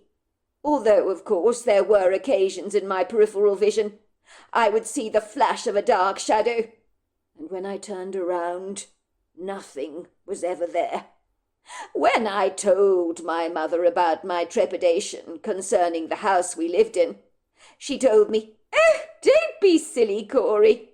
Old houses make noises. Everybody knows that. You've just got a wild imagination, that's all." I was in bed one night, fast asleep, only to awaken with absolute horror when I observed 3 menacingly ambiguous, vague, dark, shadowy, hooded figures standing over my bed, about 2 feet away, and that was far too close for comfort. It was almost as if they were examining me, as if I was some kind of specimen in a laboratory experiment. I remember it so vividly, as if it happened yesterday. I could see their faces were buried behind these hoods, but they were glaring at me through malevolent, dark, hollow eyes that glowed red in the dark. It was like something out of your darkest, most insidious nightmares.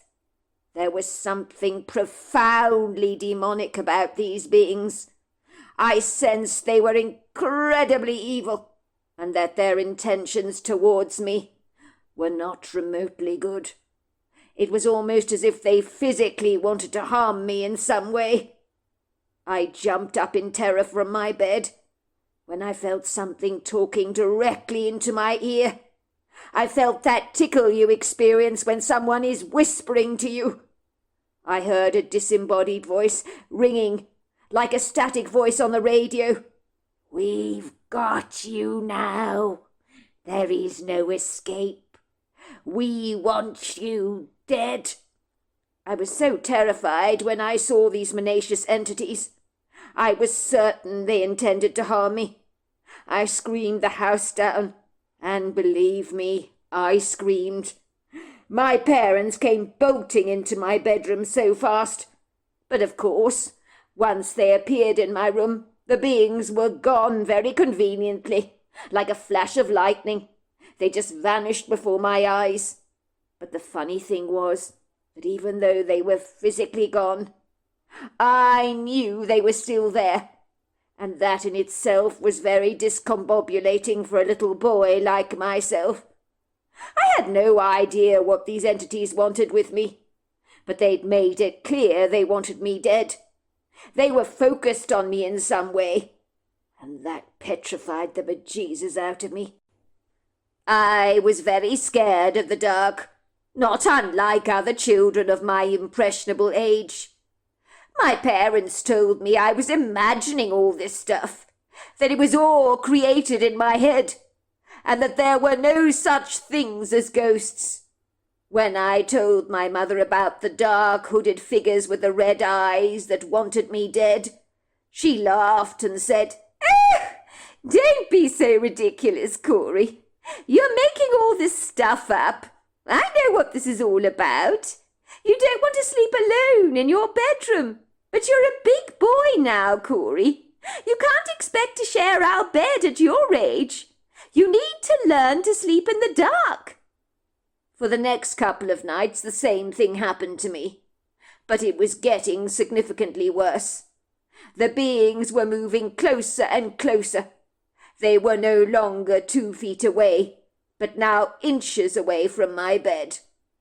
My mother told me she would prove it was all in my imagination, so she liberally scattered talcum powder all over my bedroom floor, so there was powder everywhere spread over the dark wood. "I'm doing all this for you, Corey, to get my point across to you, that nothing and no one is visiting you during the night," she said very confidently. "Then you will see you're making this all up in your head." I knew I wasn't. I'd seen in the movies that they use crosses to ward off evil entities, so I instinctively took the family cross off the wall in the hall without my parents' knowledge, and I went to bed with it, clutching it closely to my chest. I was incredibly frustrated that my parents failed to believe my account. They thought I was imagining all this stuff, but I absolutely knew that I was not. My parents refused to let me share a bed with them, as I naturally didn't want to sleep in my room.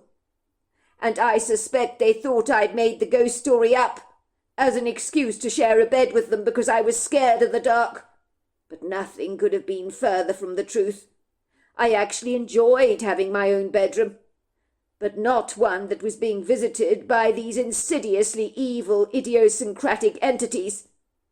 My parents were very strict, religious people, with a no-nonsense, old-fashioned approach to child-rearing. So I was doomed to staying in that bedroom all on my own, and so every night I went to bed weighed down with that sense of impending dread. Once again the three hooded figures gathered around my bed that night, and I held up the cross towards them, and nothing prepared me for how these demonical beings would react to that cross. They growled, hissed, and snarled like rabid dogs. My whole bed just shook so violently I thought I was going to be thrown off it, but I continued to defiantly hold the cross up towards them. I was overcome with an incongruous brave courage that surprised even me, for those ghostly entities shrank away into the shadows as though cowering in fear, and I was so relieved. I had a very good sleep that night, clutching the cross tightly to my chest. The following morning my confounded mother found 3 visible pairs of cloven-hooved imprints, all distinctly unique in their own right, which highlighted that 3 entities had indeed visited me during the night. But what? That was the question. The imprints were very large, like what you might find from a cow in the talcum powder. My mother realized my story about the 3 ghostly entities had not been remotely fabricated, and the fact that the imprints in the grounds were hooved, well, that scared her a great deal. "Oh, Corey, you poor thing! What you've been going through every night! And to think that I never believed a word of what you were telling me! But there is no doubt something has been visiting you during the night, and I think it's demonic. I'm going to have to call the pastor." When I told her that the beings had growled at me when I held up the cross at them, my mother's alarm increased exponentially. She immediately called our family pastor over to the house to bless it. She was in a blind panic when she began to comprehend what was actually going on. My mother told me years later that the pastor had sensed that there were 3 demonic presences in our house, and after an utterance of prayers and holy water being sprinkled liberally around the entire house, along with some incense being burned, they literally smoked out the demonic entities. The pastor blessed my room last of all, and that was where all the demonic entities were imprisoned. That was when he opened the window. Latin was being spewed, along with all kinds of growls and hisses. But the pastor stoically held his own, demanding the demons to leave through the window. My mother was shaking like a leaf, as something had grabbed her violently by the throat, and she screamed. But the pastor demanded that the demonic entity leave her alone. After a tumultuous time, the 3 demons my mother physically saw leave. They were like 3 black masses that were growling at the pastor, but eventually they disappeared through the open window of my room, and they were gone in just a wave of smoke. After the house blessing, the whole house became so much lighter and brighter. My parents, who at one stage had forever been arguing, never quarrelled again. They hadn't even realized how heavy and dark the foreboding atmosphere of the house actually was, until the oppressive feeling abated, and thankfully it never ever came back. The pastor believed one of the previous residents of our home had been dappling with black magic, and had invited those demons into the property. They even found a pentagram had been carved in the wooden floor of my closet, which my mother had never even noticed before. After those entities were gone, I still heard the child's laughter, the pitter-patter of little feet going up the stairwell. But that was a benign, happy energy that never bothered us, but the clanging, crashing sounds of the past were never heard in the house again. Prudence, aware of her grandfather's story, believed emphatically that there were more things on heaven and earth than could ever be explained, which was one of the reasons she had decided she'd never live in an old house. She could never have predicted falling hopelessly in love with the rather unorthodox Kyle Galloway, a man who loved all things old and was so passionate about antiques and old vintage cars. If that were not bad enough, he had persuaded Prudence to leave their modern, fully furnished apartment in Queens and move 5 hours away to live in his grandfather's old 18th century farmhouse near the Finger Lake National Park. She had not had the heart to tell her husband Carl that this was the last thing in the entire world that she wanted to do. She was a city girl whom didn't like the idea of living in a remote farmhouse, and an old one at that. Oakwood Rise was swaddled by the lush, verdant countryside, upholstered richly by groves of lofty trees. It was far away from coffee shops and restaurants. She was certain she'd die of boredom in a lonely, forsaken place like this. The first time Prudence had laid eyes on Oakwood Rise, she had squirmed inside. She didn't like old houses. They intimidated her, thanks to her mother's impassioned influences that had made her almost shun anything old, except, of course, the old school building that she had frequented as a young girl, that she had grown to love. "So what do you think, Cupcake?" Carl had said to her. He took her hand merrily in his and proudly led her around his grandfather's property, the cheery smile in his face so wide that Prudence was surprised it even fit on his face. She had never seen her husband look this gleeful before, almost as if he'd won millions on the state lottery. She liked to see him animated. Of course she did. She just wished with all her heart he wasn't so tickled pink about the thought of living in this old, rustic, 18th century double-story farmhouse. Why had Kyle's grandfather chosen to give it to him while he was still alive, for goodness sake? She had been so content, so incredibly happy, living in their practical contemporary apartment in Queens. And this is where she thought they'd stay indefinitely, until they had enough money to move to a larger place. She had adored the convenient handiness of the location, a stone's throw away from her parents' glass and steel property. They were close to an idyllic park, to coffee shops and restaurants, but this isolated place was in the middle of nowhere. Granted, it was spectacularly beautiful. She would concede that. She appreciated the refined, expert craftsmanship, the distressed wood and exposed brickwork of the property, along with the complimentary, magnanimously large interior living spaces, not to mention the high ceilings, sprawling polished wooden floors, exquisite open fireplaces that serenaded every single room in the house, to guarantee toes and hands would remain toasty warm in winter. Then there was the stunning wooden staircase, with its ribbon of Persian carpet that elegantly cushioned each step, with a plump woolen buoyancy. She couldn't deny that it was all aesthetically very pleasing on the eye. Oakwood Rise's exterior boasted a stunning asymmetrical symmetry: red exposed bricks, a front gable, a central chimney, large sash windows, a wraparound porch. There was absolutely no doubt most people would be over the moon to live in a place like this, but all that Prudence felt was a hesitant reluctance. Her hand felt wet and clammy in her husband's strong and certain grip. He squeezed it tightly, looking at her in abject delight. I know. You're lost for words, aren't you, Prude, love? Don't worry, Cupcake. That's a normal reaction to have. I can't blame you. The place is absolutely spectacular, and these views are to die for. I loved coming here as a boy, you know. So many wistful, nostalgic memories I have. Incredibly special times that I spent with my grandfather. We'd go fishing by the creek in the woods. I was endlessly climbing those trees in the wood grove. Some of them are pretty ancient. To think Pop says this place is mine now. Do you realize what this means, Prudence?" he said, throwing a few triumphant punches into the air with his fists with an impulsive, spirited enthusiasm. "This means we can live here forever, raise our children here. Isn't it wonderful news? Could you think of a better place for us to live and to raise a family?"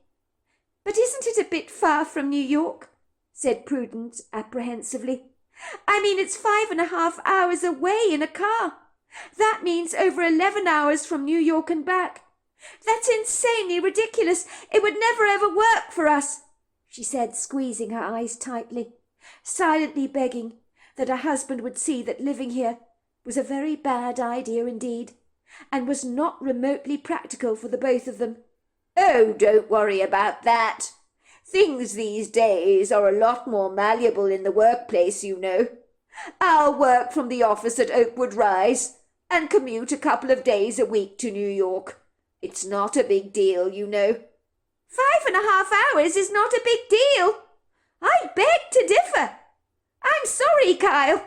That's crazy. It is a big deal. It means 11 hours of your day is spent travelling. That's not practical. You'll be absolutely exhausted.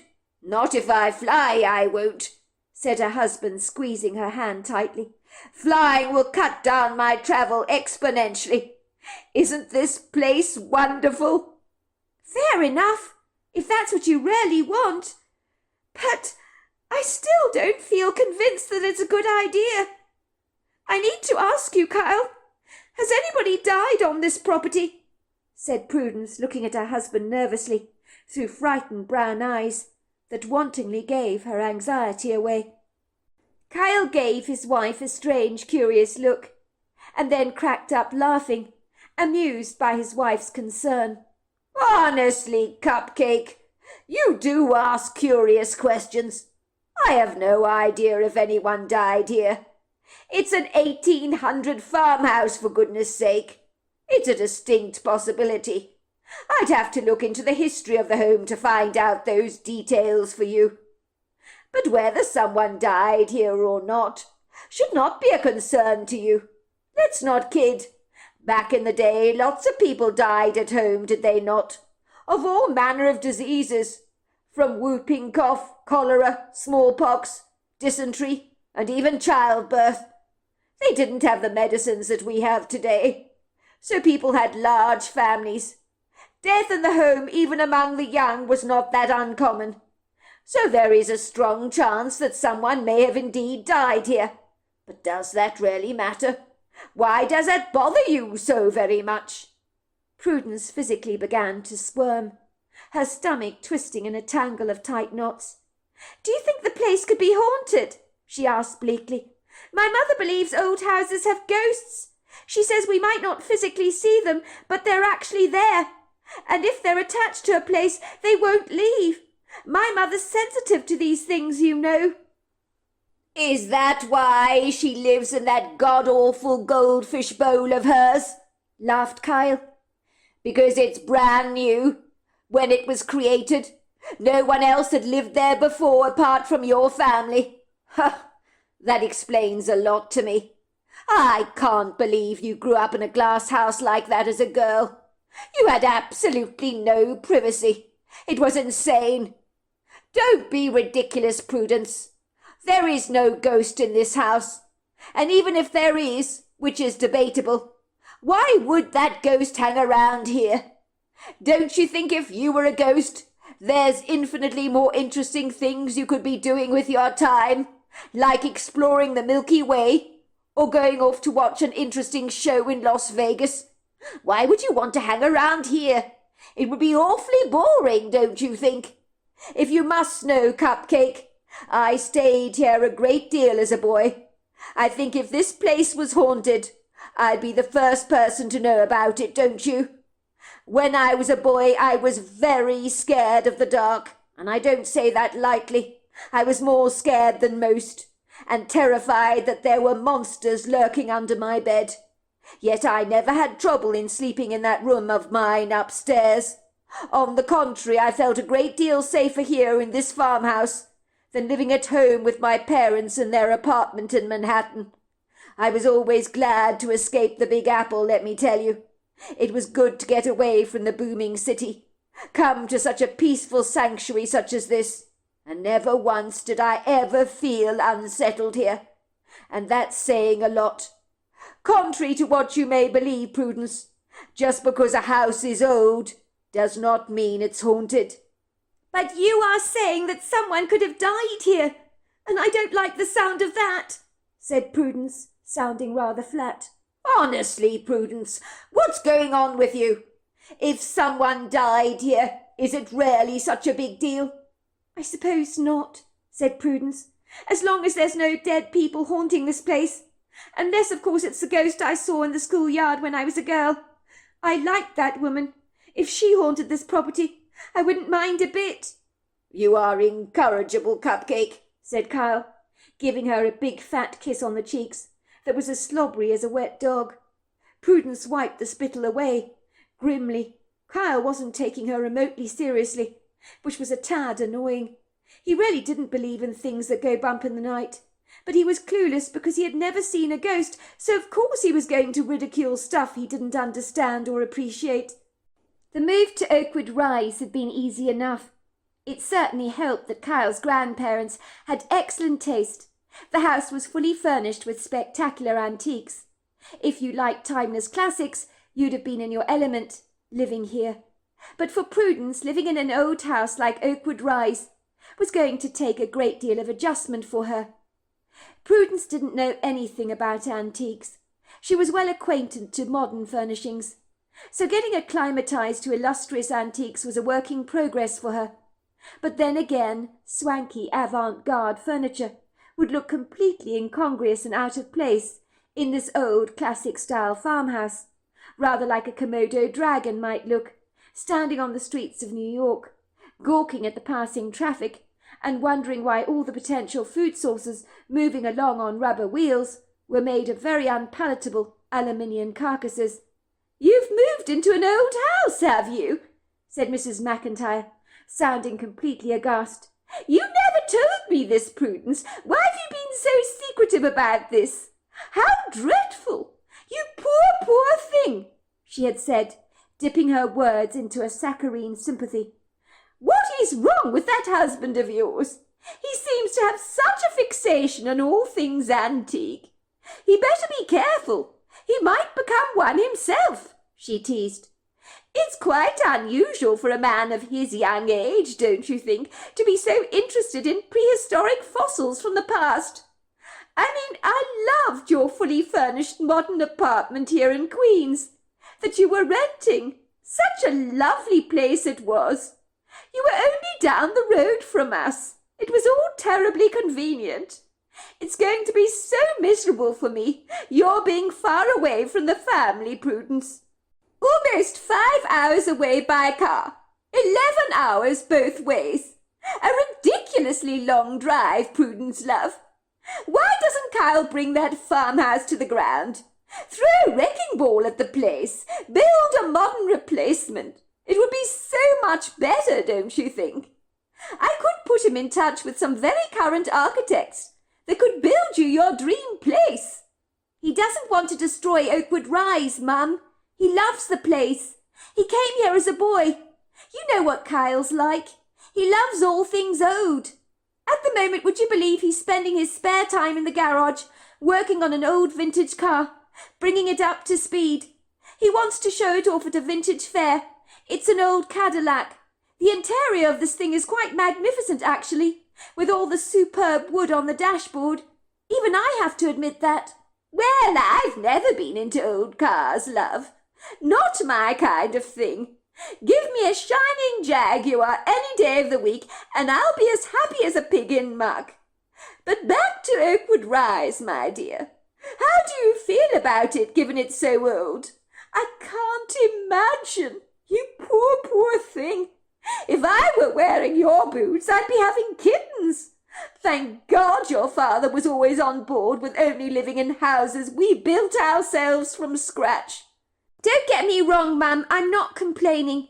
Oakwood Rise is absolutely beautiful, I said, coming to my husband's immediate defence. I mean, I can't find fault with it. It's just that I'm so used to modern houses. Most people would be chuffed to live in a house like this. But it's old, Mum. The staircases creak.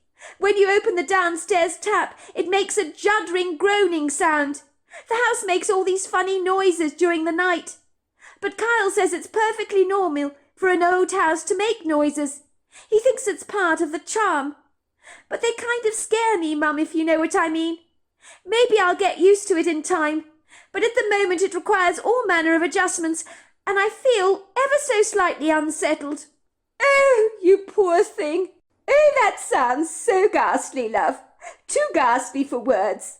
I don't know what to say. You poor, poor thing. You have my deepest sympathy. You must feel like you're living back in the dark ages, especially after growing up with us in such a modern masterpiece designed by such an up-and-coming architect.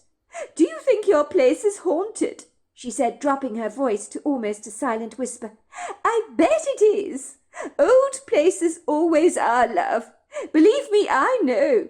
I can sense these things. Has anybody died in the property, do you know?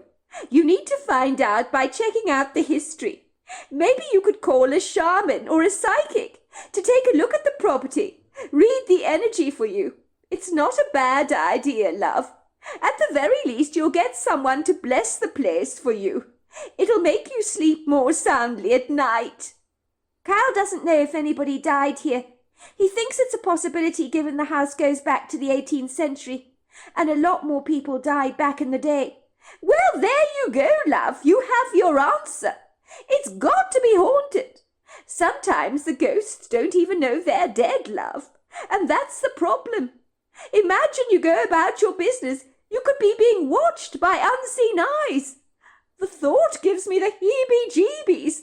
Imagine you're naked in your bathtub. You're being watched by a perv from the other side. The thought of it, dear. There are no words. Don't say that, Mum. I'm the one that has to live here, not you. I don't need my imagination being fattened up more than it already is. My imagination is obese, and if I don't put it on a diet, it's going to get seriously out of hand. I don't want to be showering with all my clothes on, do I? Just in case I'm being watched. It seems to me, love, you're going to have to start liking old things, or your life is going to be pretty bleak. I'm sorry, but it needs to be said, love. I will remind you, you married Kyle. You chose him. You knew when you married him he was a little on the eccentric side, didn't you? Now, your last boyfriend, his name was Eric Menenges. I liked him a great deal. Very personable he was. So trendy. He sported the most up-and-coming designer clothes when the two of you were dating. I never understood why you ended up breaking up with him. You know where he lives now, love? In one of the most cutting-edge houses in these parts that he designed himself. That man is not short of a bob or two. Highly in demand he is. They say he's rolling in it, like a pig in clover. Sadly for you, love, that ship's gone by in the night. He's married an internet influencer who's got over 3 million followers. Can you believe that? I've seen her myself in town. Frankly, I don't know what on earth the fuss is all about. In real life, she's really quite dowdy, you know. Not desperately impressive, as she appears on screen. It's amazing how different people are in real life, isn't it? Everyone wants to be her, although goodness knows why. And to know exactly what she ate for breakfast, that kind of thing. And I think about what could have been, my love. He was really in love with you, you know. You could be living in his incredible house, a stone's throw away from me and your dad. He's a very successful architect, you know. Mum, I didn't love Eric Menenges. Liking him was a big problem. He was an egomaniac, full of himself. I'm not surprised he's married an internet influencer, someone as trendy as himself. Good luck to him, Mum. Kyle, Mum, has won my heart. I struck gold when I met him. I couldn't be happier. Well, that's a relief, isn't it, then? But there is one problem, love. When you marry someone, you marry their family. You marry their tastes, their styles, their likes and dislikes. So the way I see it, if you don't start loving Oakwood Rise, you're stacking up for yourself a whole heap of problems in the future. You need to have interests in common for a relationship to actually work. I guess I'm just used to modern stuff, Mum, having grown up in a goldfish bowl, said Prudence. But I'll have you know, me and Kyle have a lot in common. You're describing my house as a goldfish bowl? Now that's not kind, love. That's what Kyle's description of your house is, Mum, not mine. And it's kind of true if you think about it. I mean, I always felt we were on display for the whole world to see in that house. I'm sorry, but I did. Now that's very rude, love, very rude. That is a very, very rude thing to say. I'm quite offended, actually. Kyle wasn't being mean, Mum. You know what he's like. He's never made a secret of the fact that he hates your house. That's my point exactly, love. I rest my argument. He's a completely different taste to you and me, love. It might impose a problem for you in the future later down the line. That's all I'm saying. You're a city girl through and through, aren't you? How on earth are you going to adapt to life in the countryside? I couldn't do it myself. Every time you enter the house, you have to wipe the mud off your shoes. Oh, I hate the very idea of it. Your sister could never ever live, neither of them could live in the country. Our family is simply not cut out for a life like that. We like to be close to all the modern conveniences and amenities, don't we? We enjoy shopping, meeting up for coffee, that sort of thing. When Prudence stopped to reflect over her mother's troubling words, she realized one thing, that she really didn't know what her own individualist tastes actually were. She had adopted her mother's views over everything, and not formed her own opinions over things. She had grown up in an ultra-modern dwelling, and had not known the alternative. Certainly her mother's disapproval of all things antique had galvanized her in a similar prejudicial loathing. Yet she'd fallen in love with a man the antithesis of all things avant-garde and non-traditional. She loved her husband's outlandish eccentricities, his classic style. So maybe she was beginning to discover another side of herself that she never actually knew existed until now. There was no doubt that after moving into the charmed house, the place was slowly, magically worming its way into her heart. She never anticipated that happening, but the house appeared to be growing on her in leaps and bounds, with the same congenial warmth she had experienced around the time-worn gravestones on the school property when she was a little girl. Maybe she liked old stuff more than she cared to admit. Had she been in denial all this time? Furthermore, the couple's move to the farmhouse had gone pretty seamlessly, as if this new transition in their lives was actually meant to be. And Prudence was a very big believer in serendipity. In her experience, things would go badly awry when fate was pointing you to take another fork in the road, and none of that had happened moving here to Oakwood Rise. So there we are.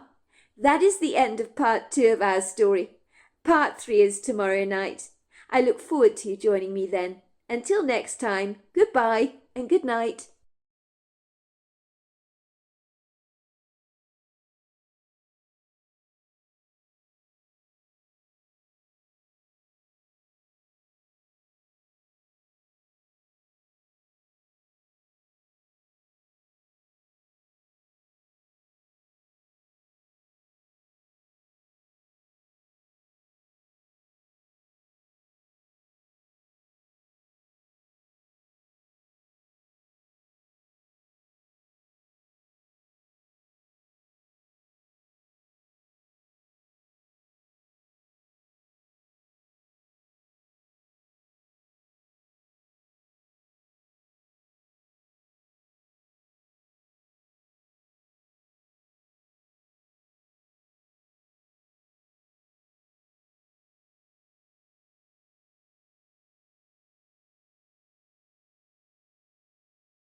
Hello there.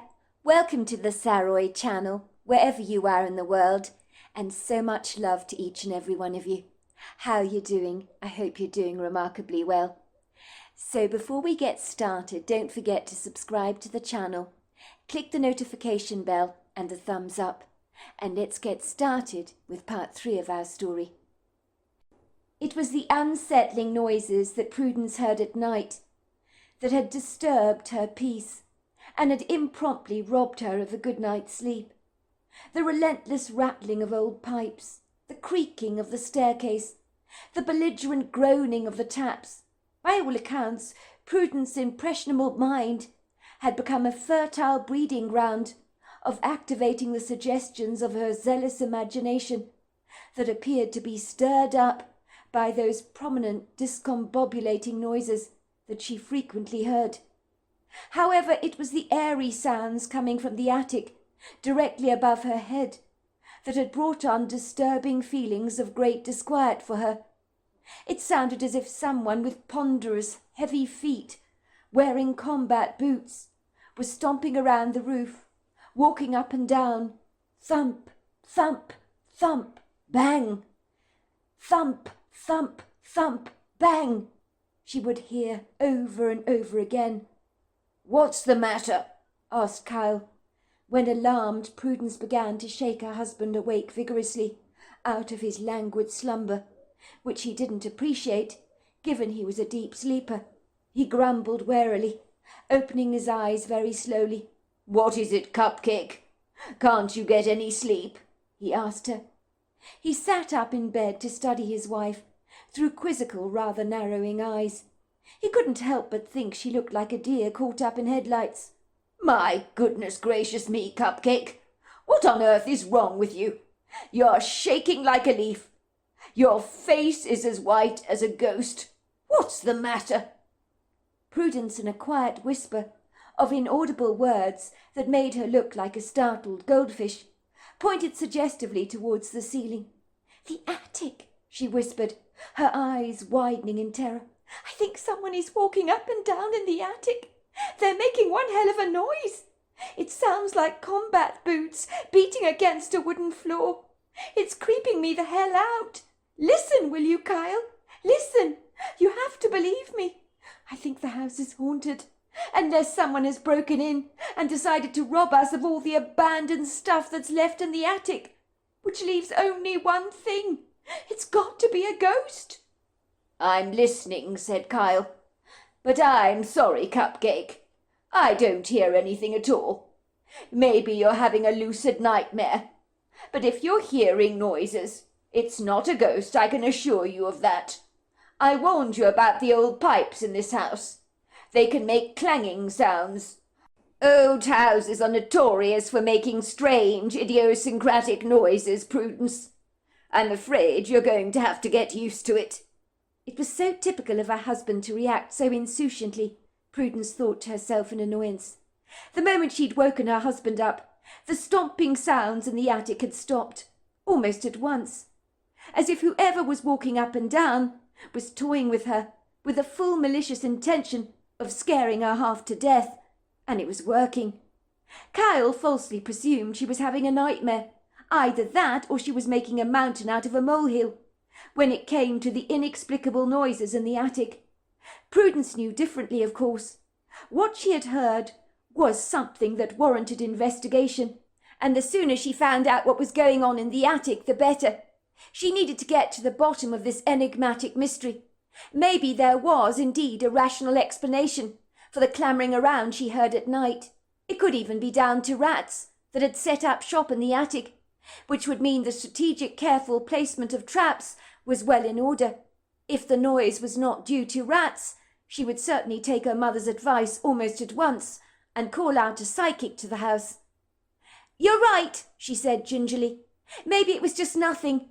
She promptly decided when she awoke in the morning, while her husband took one of the work days away from Oakwood Rise for his twice-weekly commute to New York, she would use his absence as the quintessential opportunity to boldly ferret around in the attic herself to find out what really was going on, which was why she found herself climbing the ladder into the loft, with a sense of careful purpose. She hoists her wraparound dress around her thighs, nervously peering into the dark abyss of this unwelcome attic, as if looking through a whale's mouth, with seemingly no beginning or end. It's so easy to get lost in this tenebrific, charmless void. Her two beloved, incorrigible schnauzers are peering up at her with dark, curious eyes, as if they thought that there was a game in all of this somewhere along the line. Maybe an old ball lying buried beneath a carpeting of thick congealed dust, perhaps, lost and forsaken for over 100 years, would suddenly make a rebounding reappearance and come bouncing down from beneath the rafters so that they could happily chase it through the house. She enters the dark, dingy loft, bottom first, swinging her legs up behind her.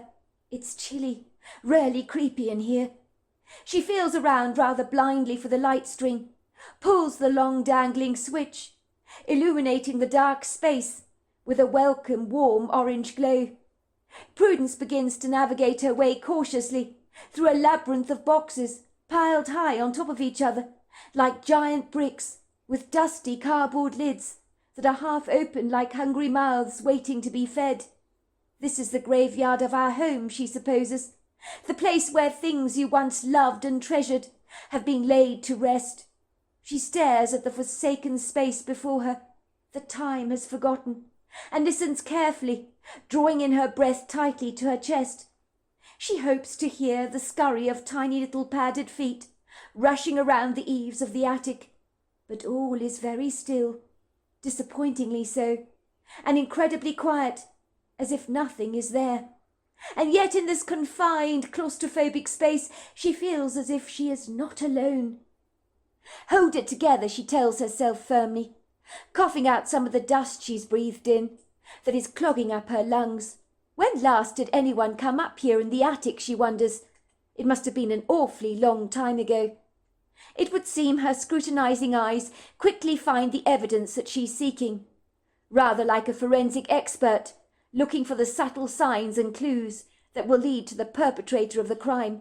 Gotcha, she says to herself proudly, as she discerns a plethora of rat droppings and sprays of urine scattered all over the place.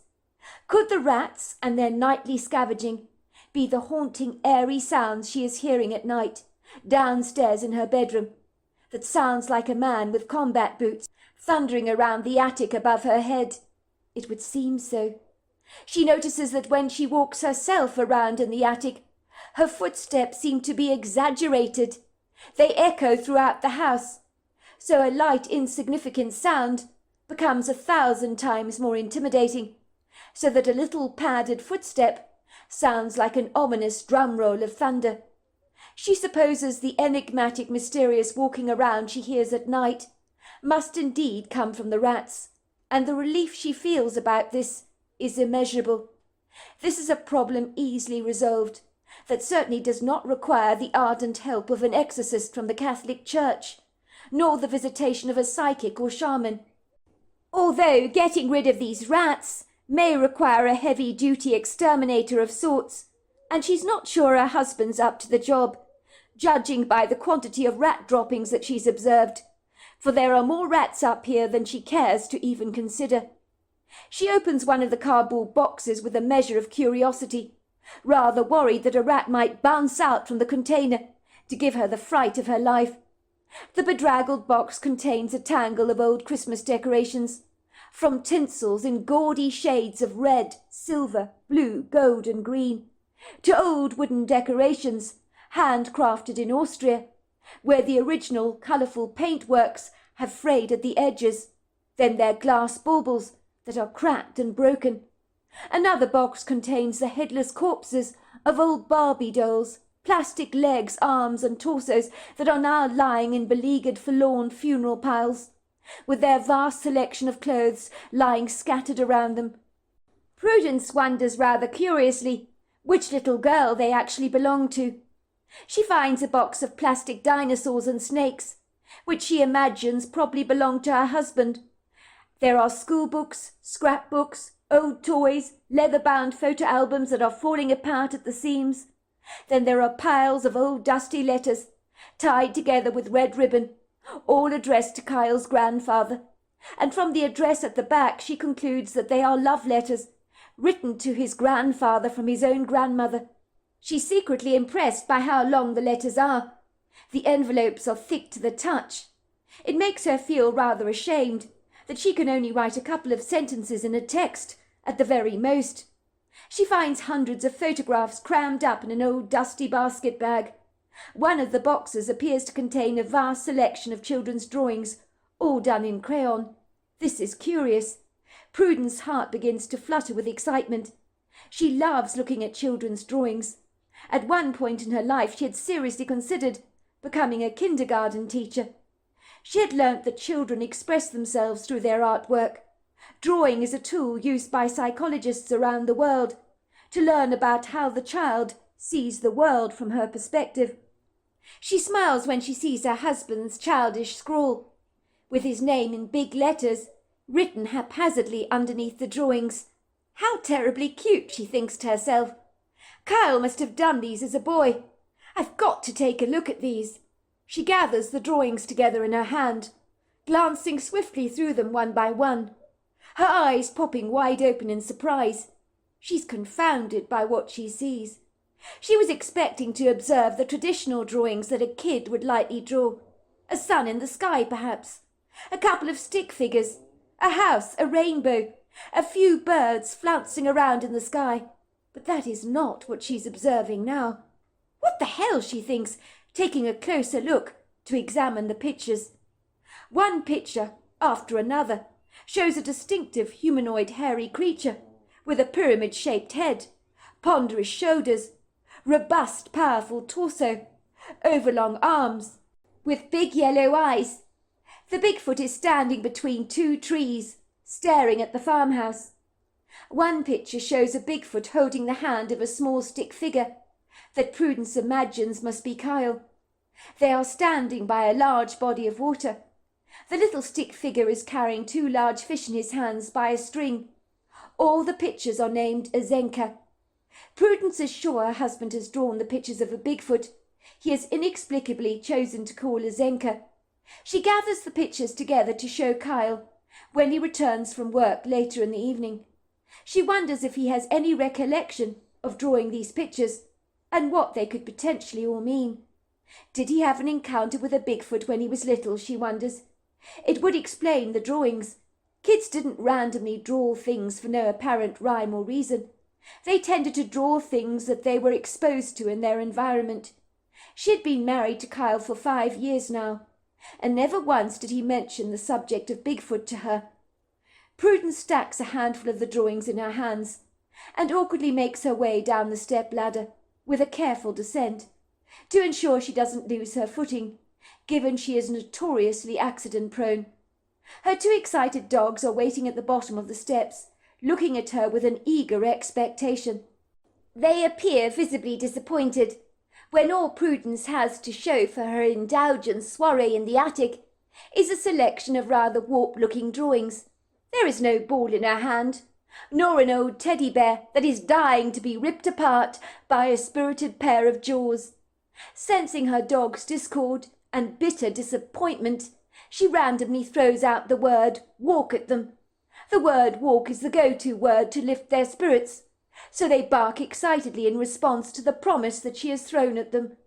She leads them out of the house. They rocket through the yard towards the grove of trees, where Prudence takes them for their daily walk, so that they can indulge themselves in their whimsical canine fancies by giving the rabbits chase.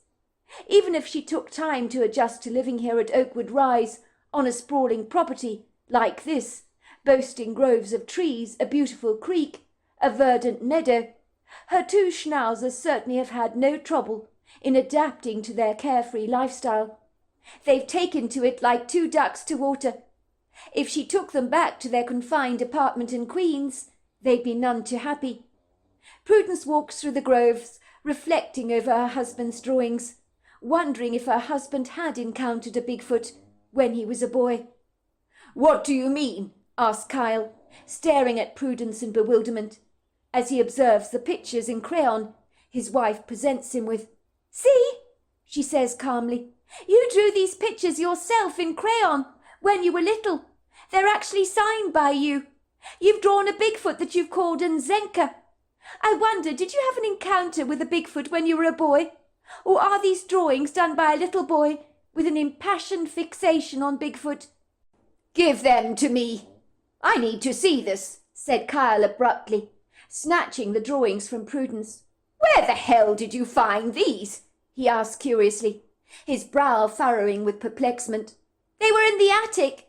Kyle frowned. "What were you doing in the attic on your own?" he said, sounding annoyed. "What if you'd fallen off the ladder, Cupcake? You know exactly what you're like. You're ungainly on your feet. The last thing I would want is for you to break your ankle again. Your mother would kill me if that happened. She'd say I wasn't taking good care of you." "Well, I didn't fall, all right," said Prudence indignantly. "If you must know, I wanted to investigate the noises I was hearing during the night that were coming from the attic. Turns out we haven't got a ghost, but we've got a serious rat problem that needs nipping in the bud, or it's going to get out of hand. You have no idea how many rat droppings I found up there, and there was urine scattered everywhere. It was disconcerting to say the very least, but thankfully I can go to bed in peace, reassured there isn't a ghost thumping around in the attic." "Honestly, Cupcake, what are you like? I told you there are no ghosts in this house, but you didn't believe me, did you? I blame your mother for this. That impossible woman with her far-flung ideas about things fills your mind with so much stuff and nonsense, and you gullibly soak it all up like a hungry sea sponge. Your mother crowns everything old with a fierce loathing. I have no idea what's wrong with that woman. Don't worry about the rats. I'll get the problem sorted out soon. Maybe we should adopt a couple of cats from the shelter to move in with us, who have a penchant for hunting. Those rats will move out of this place faster than you can say the word Jack Robinson. Do you know, when I was a boy, my grandfather had an old cat for over 20 long years. He was a black and white cat called Lemoncello. The cat ensured that there was not a single rat lurking around this place. He was quite the formidable hunter." "That's not a bad idea, getting a couple of cats. I like cats, but then again, not all of them are hunters. We had a cat once. He weighed 1/2 a ton. We were lucky if he moved off the sofa. Rats could run amok around him all day, and he wouldn't have batted an eyelid. More to the point about those pictures you drew. Do you remember why you drew them? You have to admit it's strange for a kid to draw them, don't you think? Most kids draw rainbows, houses, and stick figures. But you drew a Bigfoot." "I'm sorry, Cupcake. I'm as confounded as you are. It's also a mystery to me. I don't even think I had an interest in Bigfoot growing up. So why I would draw so many pictures of the critter, I honestly don't know. But even if I say so myself, the pictures are rather good. There's no doubt that I've drawn a Bigfoot in this picture. I'm holding the critter's hand and carrying a couple of fish in the other. How incredibly peculiar." "Her," corrected Prudence. "I think Nzenka must be a girl's name. It's got a feminine ring to it, don't you think? I wish you could remember why you drew these pictures," she asked, looking frustrated. "Try and think. Surely your memory isn't that hazy." "Sorry, Cupcake. I really don't remember drawing these pictures. Maybe you should ask my grandfather about them. He would likely know. After all, I must have drawn these pictures when I was staying here at the farmhouse. Otherwise, he wouldn't have found them in the attic. My guess is I must have watched a program about Bigfoots and begun to draw them. There must be a plausible, rather boring explanation as to why I drew these pictures. You know what kids are like when they get a fixation about something." Prudence shrugged her shoulders nonchalantly. "Believe me, Kyle, there's more to these drawings than meets the eye. I know there is. I mean, I can't remember anything when I was 8 years old, I admit that. But I think you had an encounter with a Bigfoot called Nzenka. I really do. You were so young, you probably don't remember any of it." "You're being ridiculous, Cupcake. I think I would remember an encounter with a Bigfoot. If these things are real, Sometimes you really have your head in the clouds imagining all this ghost stuff, and now Bigfoot.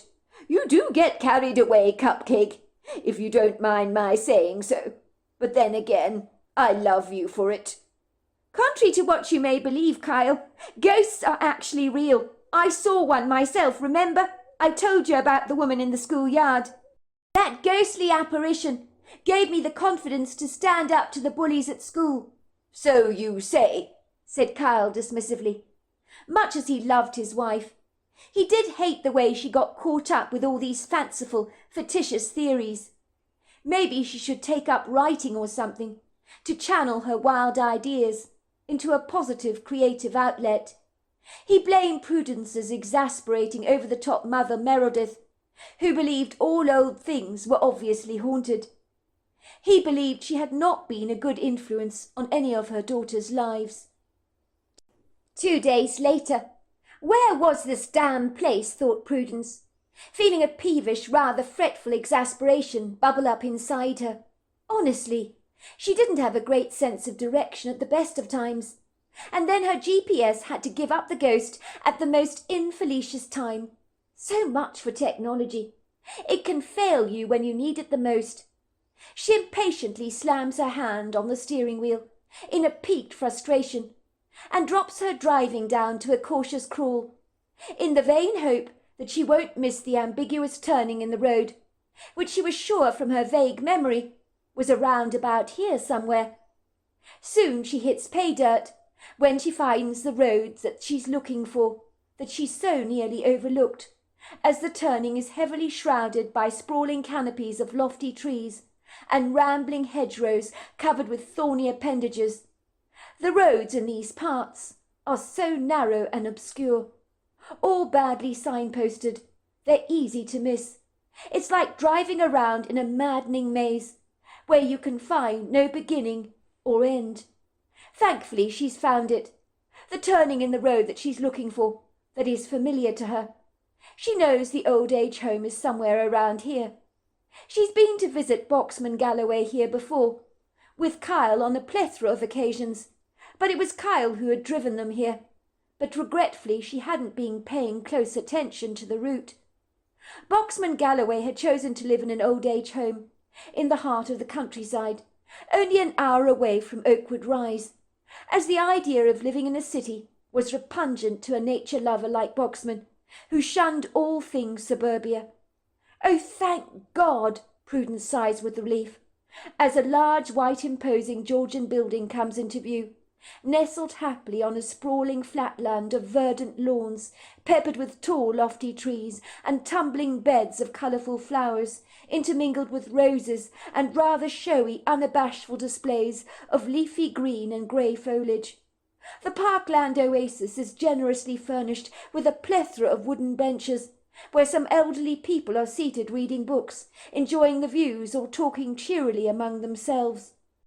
She observes a gardener, sitting stoically on the back of a tractor mower, driving across the lawn in a perfect straight line, to keep the grass in ship-shop shape.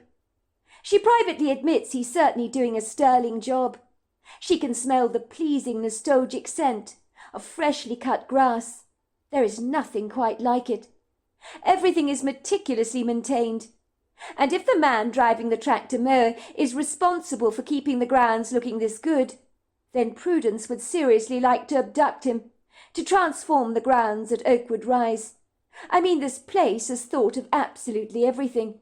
There's even a man-made waterfall here, where water crashes down a natural-looking wall of sculptural rocks into a kidney-shaped pond that is full of ubiquitous large specimens of colourful koi carp that swim happily among the buoyant white spray. She has to admit, as she glances around appreciatively at the glorious views, that if she was inhibited by physical limitations brought on by advancing age, that living in a place as idyllic as this wouldn't be half so bad, with the friendly staff, the excellent food, and the large choices of activities and entertainment on offer. What was there not to like about this place? Boxman certainly seemed to enjoy it here, and had made many good friends here. It was a beautiful day, with the gleaming sunshine sending its soft accents of radiant light over the white building, so it almost seemed to sparkle in the mid-morning sun. Prudence parked the car in the parking bay, strictly reserved for visitors, and purposefully climbed out of her very reliable white Volvo, removing the light leather briefcase she had brought along with her from under the seat. She made her way down the flagstone pathway, where railings had been erected to assist the mobility of the elderly. The front door of the building opened on its own accord as she made her approach. She gingerly navigated her way across the lush, ornate-looking carpet towards the reception desk. The young woman's disapproving, captious eyes travelled up and down Prudence's leggings and sweatshirt rather judgmentally, like one of those intrusive scanners you find at the airport. Prudence didn't know who she was, and didn't particularly care for the woman. Most of the staff that worked here were significantly older, and a lot more pleasant and friendlier than she was. "Who are you?" asked the girl abruptly, in a clipped tone of voice, raising a sardonic dark brow and giving Prudence a scathingly suspicious look. "Oh, hello there," said Prudence gingerly, managing a watery smile. "I've come here to see Boxman Galloway." The young woman frowned. "Do you have an appointment?"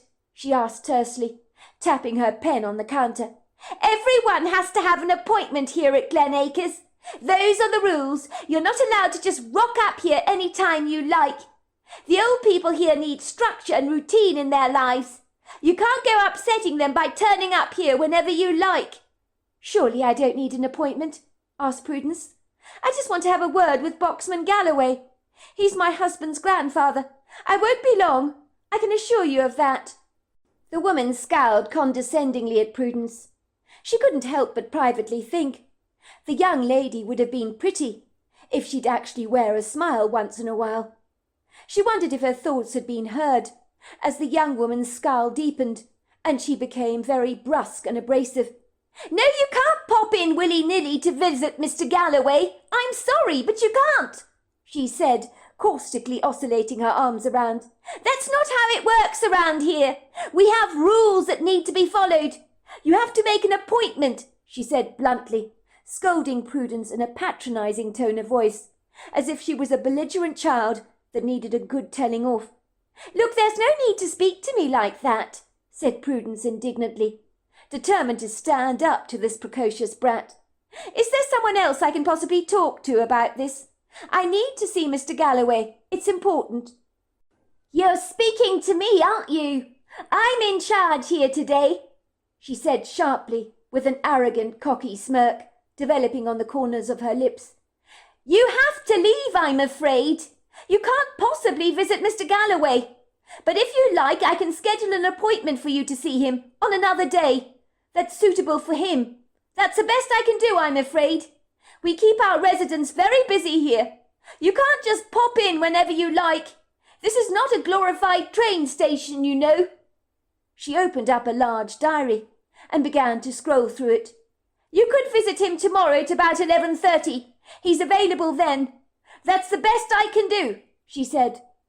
Prudence, overcome by a heated infuriation, banged the desk fiercely with her fist. "I'm not booking an appointment with a dentist here. I've come to see Mr. Boxman Galloway, and I'm not leaving until I do. You have no right to order me around. I don't know who you think you are." "What's going on here, Trudy?" asked an older woman circumspectly. She was in her 50s.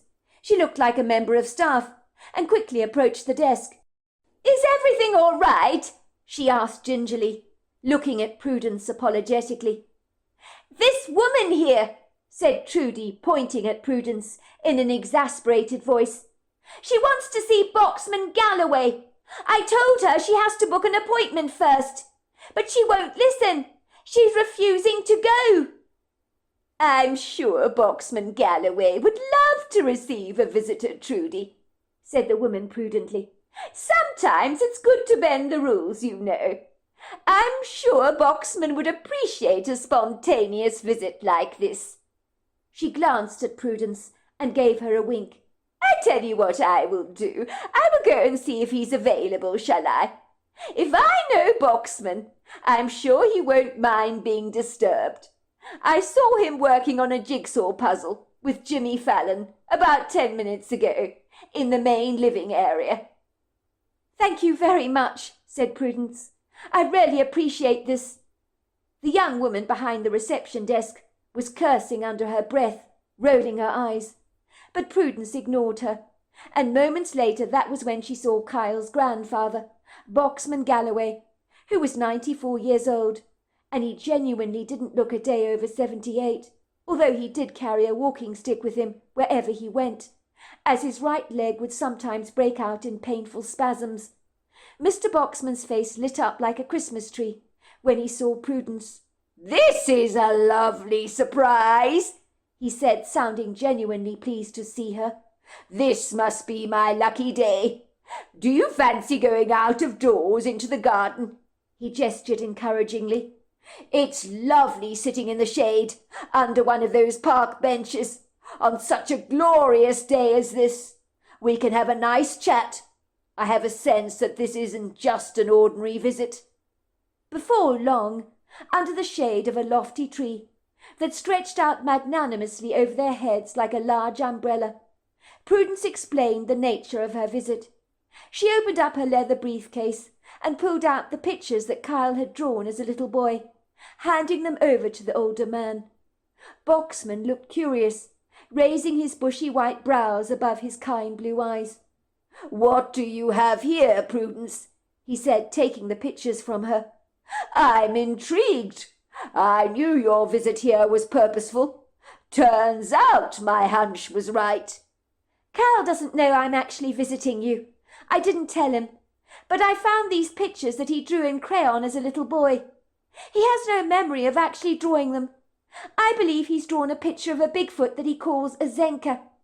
I asked him why he'd drawn these pictures, because I know that little children only draw what they really see in their environment. But he doesn't know. He has no memory of drawing them. He did mention that if anyone knew why he'd drawn them, it would likely be you, that you might be able to answer the question, which is why I came here today." "Why are you so interested in this subject, Prudence?" asked Boxman curiously. "Do you have a passion for cryptic creatures or something?" Prudence shook her head. "No, I've just got an inquiring mind. If I see something that doesn't make sense, I tend to search for the answers. I don't like it when the pieces don't fit. I'm pretty sure a young boy wouldn't randomly draw pictures of Bigfoot without good reason." Boxman looked impressed. "Turns out, Prudence Galloway, that you're not just a pretty face," he chuckled. "That was discerning of you to reach such a conclusion. And I will tell you this, you're not wrong."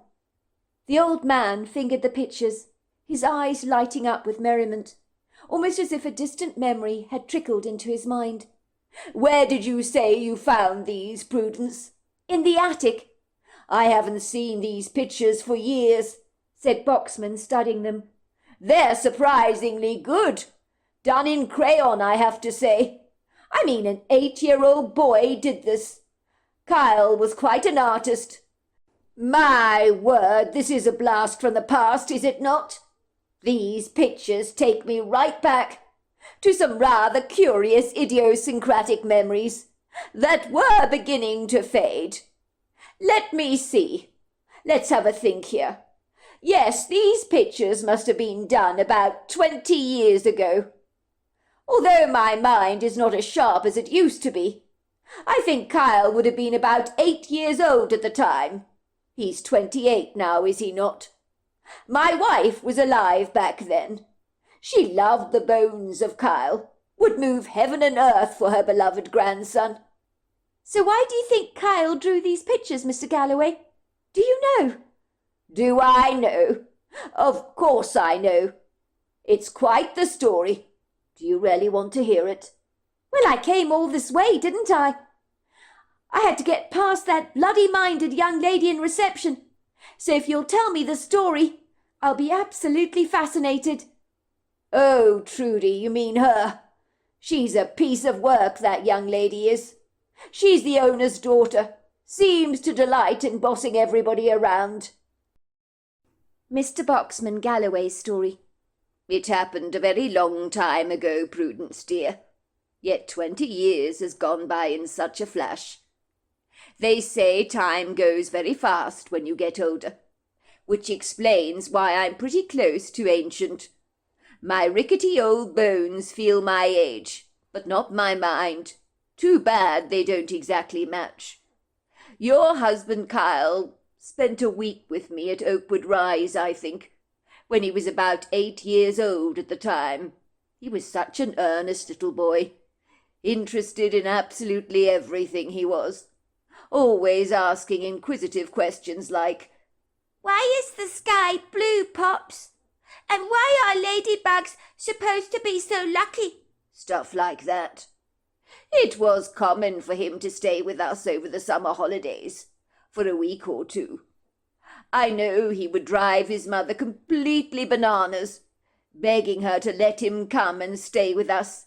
"Please, Mummy, please can I go and stay with Granny and Grandpa? Please, please." Eventually, after a few days of having to put up with their son's nagging, she would finally relent.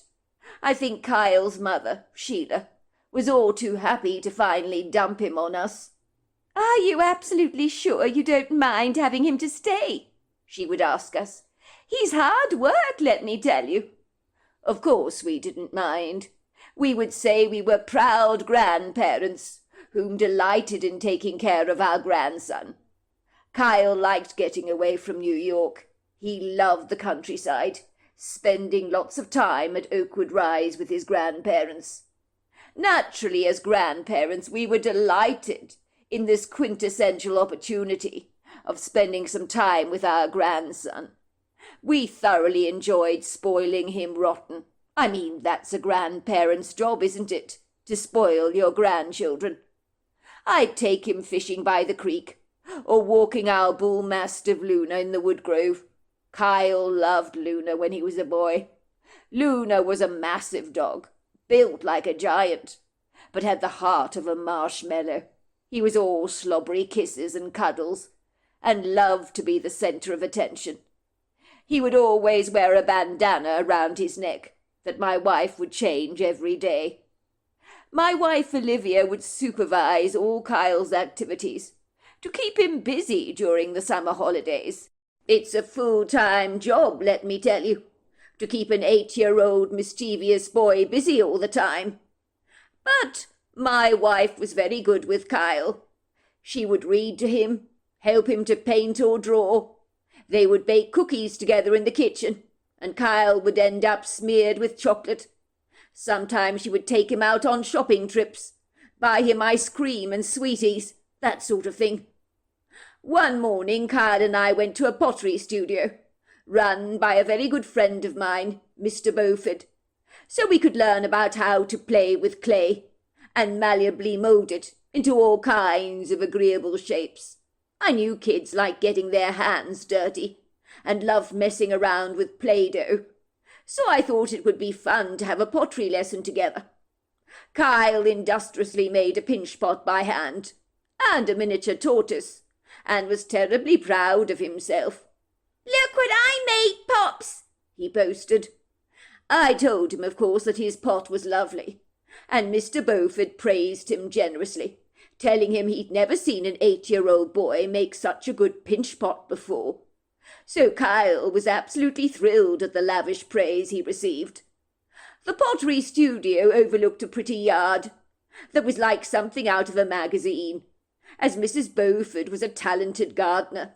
Her gardener had many write-ups in magazines at the time, and even an open day for people to visit on occasion, when her garden was open to the public, and any donations that were raised she gave to a donkey sanctuary.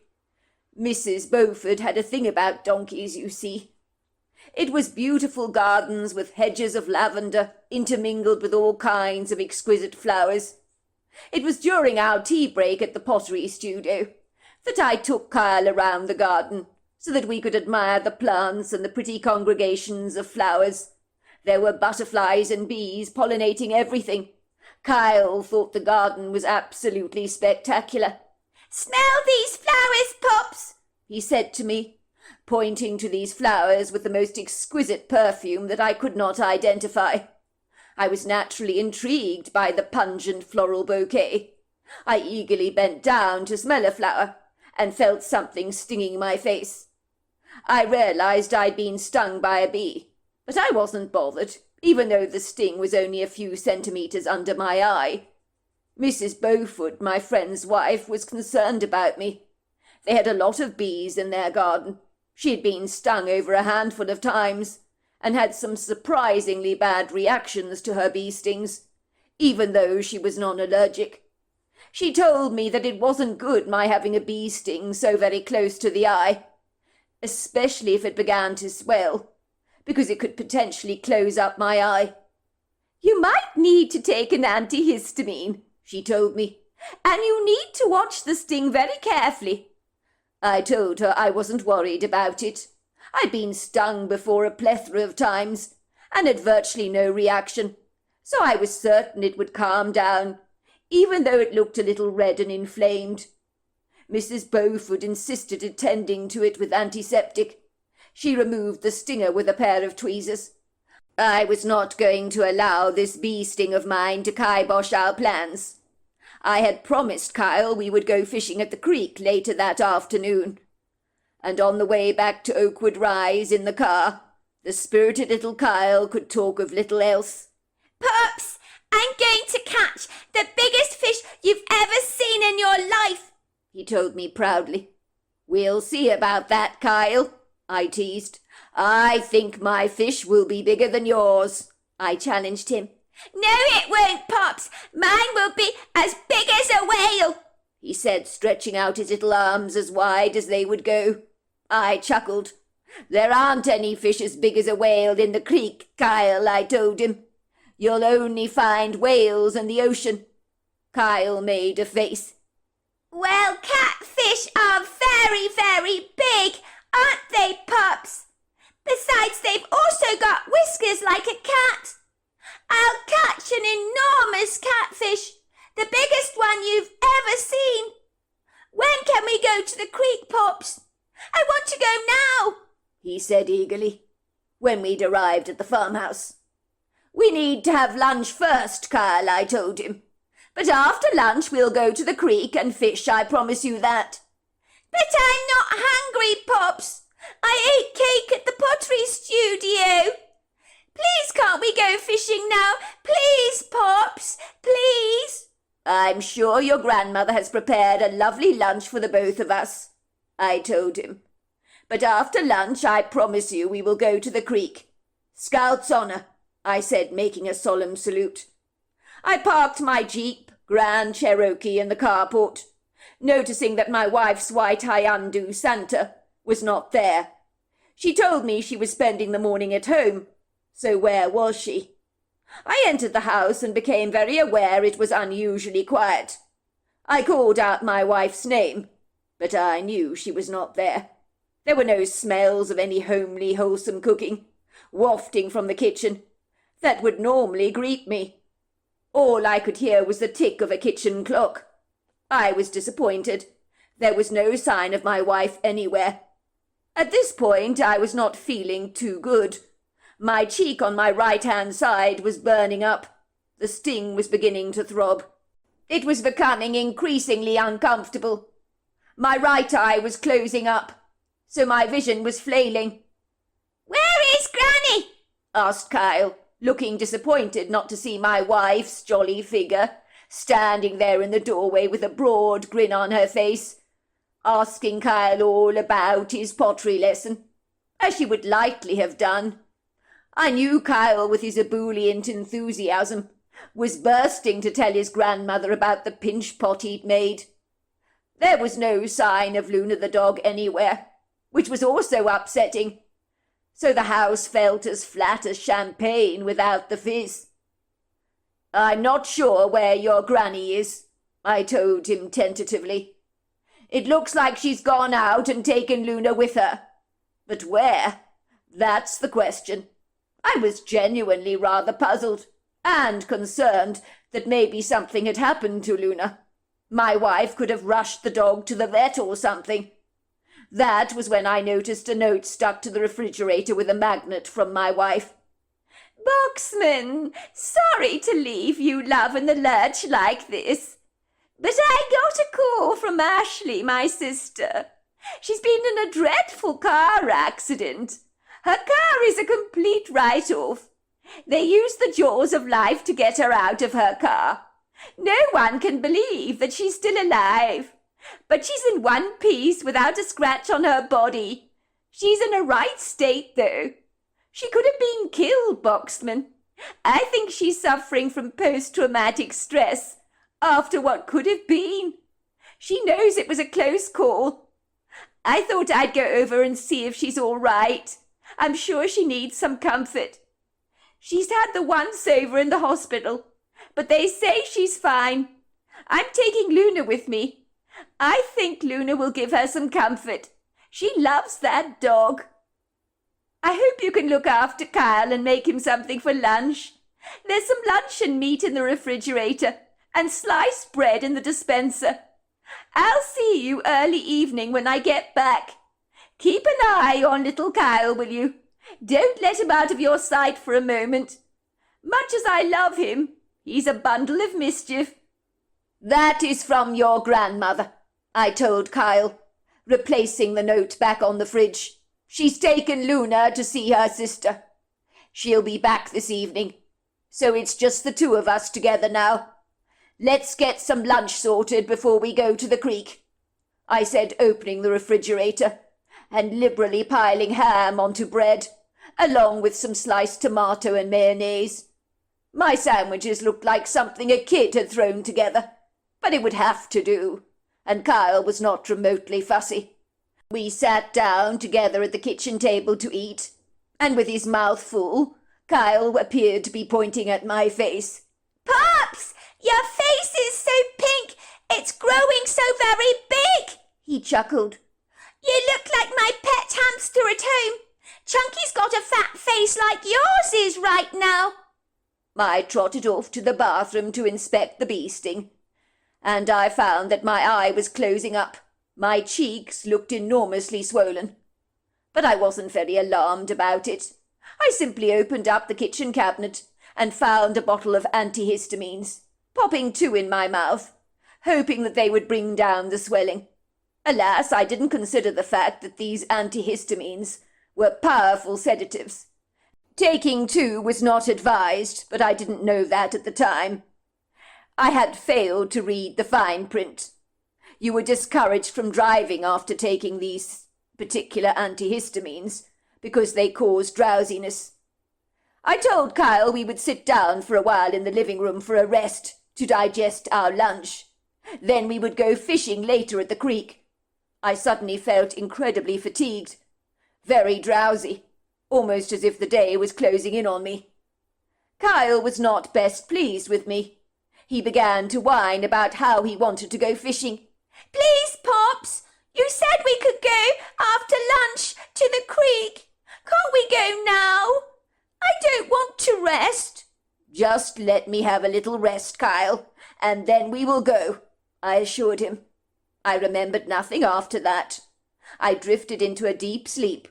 I completely forgot about my responsibility in taking charge of little Kyle. It was a couple of hours later. I woke up with quite the start, feeling disorientated and confused. The house was unusually quiet. At this point in time, my right eye had fully closed up. I couldn't see anything out of it. My cheek was throbbing furiously, and my first thought that came into my mind was, where was Kyle?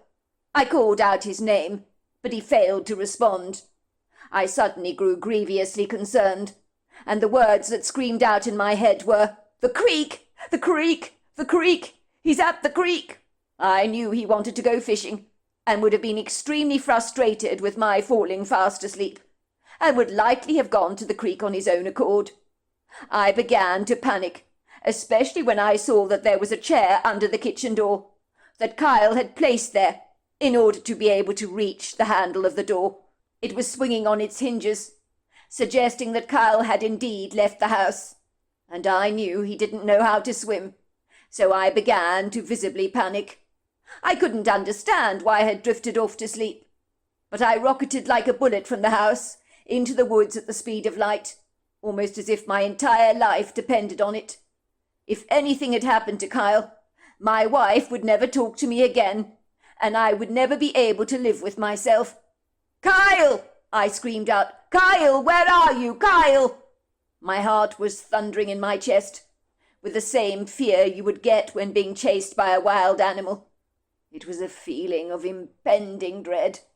I just knew that Kyle would be at that creek, and I had dreadful, tormenting images of him drowning in the water. My panic escalated when I arrived at the creek. I found Kyle's long fishing net at the edge of the water on the sandy beach that had been brought along with him. He'd brought that along instead of his fishing rod. My blood went icy cold when I observed that the creek was completely quiet, apart from a few willow trees, where the long verdant tentacles were brushing the surface of the water. Beyond that, all was very, very still, and the haunting airiness of this poignant moment stung me to the core. Where the hell was Kyle? I looked beleagueredly at the silvery spread of water before me, and my worst fears tormented my imagination. "Kyle! Kyle!" I screamed. "Where are you?" It was when I saw one of Kyle's sneakers floating on top of the water upside down that I feared the very worst. I ran towards the sneaker, my clothes getting immersed in the water, and I began to scream. I dived under the water, desperately searching for Kyle. I was certain he had drowned. Seeing that shoe floating upside down in the water sent every fear I had in my heart on a roller coaster of absolute terror. I will never forget the fear I felt in that moment. I continued to scream out, making this animalistic sound that I have never since made. I didn't even know I was screaming. I do remember wondering who was making that god-awful noise, like a desperately frightened animal caught in a trap, when I realized that the noise was coming from me. I was in the water, diving beneath the depths, feeling around for Kyle's body, but I found nothing. I climbed out of the freezing water, my body shivering from the cold. I pulled my cell phone from my pocket, but it was badly damaged by the water. Damn, I thought. I needed to call for help at once, but even that had been allayed. I was shaking and trembling so much that all reasoning and common sense have left me. And that was when I saw Kyle, walking towards the creek, grinning from ear to ear. In one hand he was holding a couple of very, very large catfish, and in the other hand he was holding a female Bigfoot's hand in his. I was so confounded, but you know what kids are like. For Kyle, holding this Bigfoot's hand was the most natural thing in the world to be doing. But for me, seeing this female Bigfoot walking towards me with my grandson was like being caught up in a wild, fictitious story. I couldn't believe what I was seeing. "Hello, Pops! I know you couldn't take me fishing 'cause you were fast asleep. Pops, you don't have to worry because Azenka took me fishing and we went fishing and she caught 2 very big catfish, Pops," said Kyle, displaying the monstrous fish in his hands very proudly. "Look at this, Pops! Look at the size of these fellows! She can fish, Pops! She doesn't even have to use a fishing rod like you. She's much, much better at you than at fishing. You see, I told you that I would get very big fish. I told you I'd get a very big catfish." For a moment I was completely lost for words, as if I thought I was a caricature caught up in a cartoon. I just couldn't believe what I was seeing. My mouth dropped open, and it began to open and close like a goldfish. Nothing was coming out. I wanted to rush over to Kyle, hug him with relief, and throttle him at the very same time. I was so angry with him, but so thrilled he was all right. "This is Azenka, Pops. She's my friend. She's my friend. I met her by the creek. She said I shouldn't be alone that she would come fishing with me. She said I shouldn't be alone because I can't swim. But I told her that I needed to catch a very big fish and that my net was useless, so she said she'd catch them for me, Pops. And look at this one, he said, holding it up to show me again. It's a very big fish, I agreed. Very impressive. You're right. I'd never be able to pull in a fish like that. It's a marvellous catch. Kyle looked very pleased by my praise. And Zenka the Bigfoot was female. She was about 8 foot tall, maybe taller, I can't be sure. She was extraordinarily slender, because she was so athletic, and very often athletes have no breasts, so she had no breast tissue at all on her chest. But she was rippled with muscle. She was powerfully strong.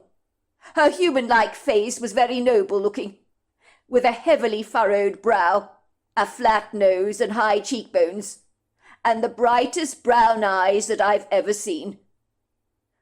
"Why were you screaming, Pops?" asked Kyle, completely immune to how much anxiety he had brought upon me. "You, young man," I said, pointing to him with a finger accusingly, "you were not supposed to go to the creek unsupervised. I told you we were going to the creek after lunch and that I was having a rest first. But I am very upset, Kyle, that you left the house without waking me up. I don't like it when you wander off on your own like this." "But, Pops, I tried to wake you up, but you were fast asleep. You said we would go to the creek together. Why are you upset? Because Azenka took me fishing. She took me fishing, so you don't have to." "You wonder why I'm upset, Kyle? I'm upset, young man, because you've been a very, very naughty boy. You failed to listen to me. You didn't obey me when I told you not to leave the house. Instead, you went out on your own to the creek, and it's dangerous to do that. You could have drowned, young man. You cannot even swim." It seemed rather strange to be chastising my grandson in front of this female Bigfoot, but she seemed nonchalant about it. Never once did I feel remotely fearful of her. She had a genuinely sweet, non-threatening demeanour. I didn't think she understood a word of what we were saying, but it turns out she comprehended absolutely everything. What happens next still confounds me to this very day. The Bigfoot held my eyes in her gaze. I must say it was quite hypnotic looking into her eyes. She spoke to me in an indigenous language, the likes of such I have never heard before. It downloaded itself into my head in English, so I understood her every word very clearly.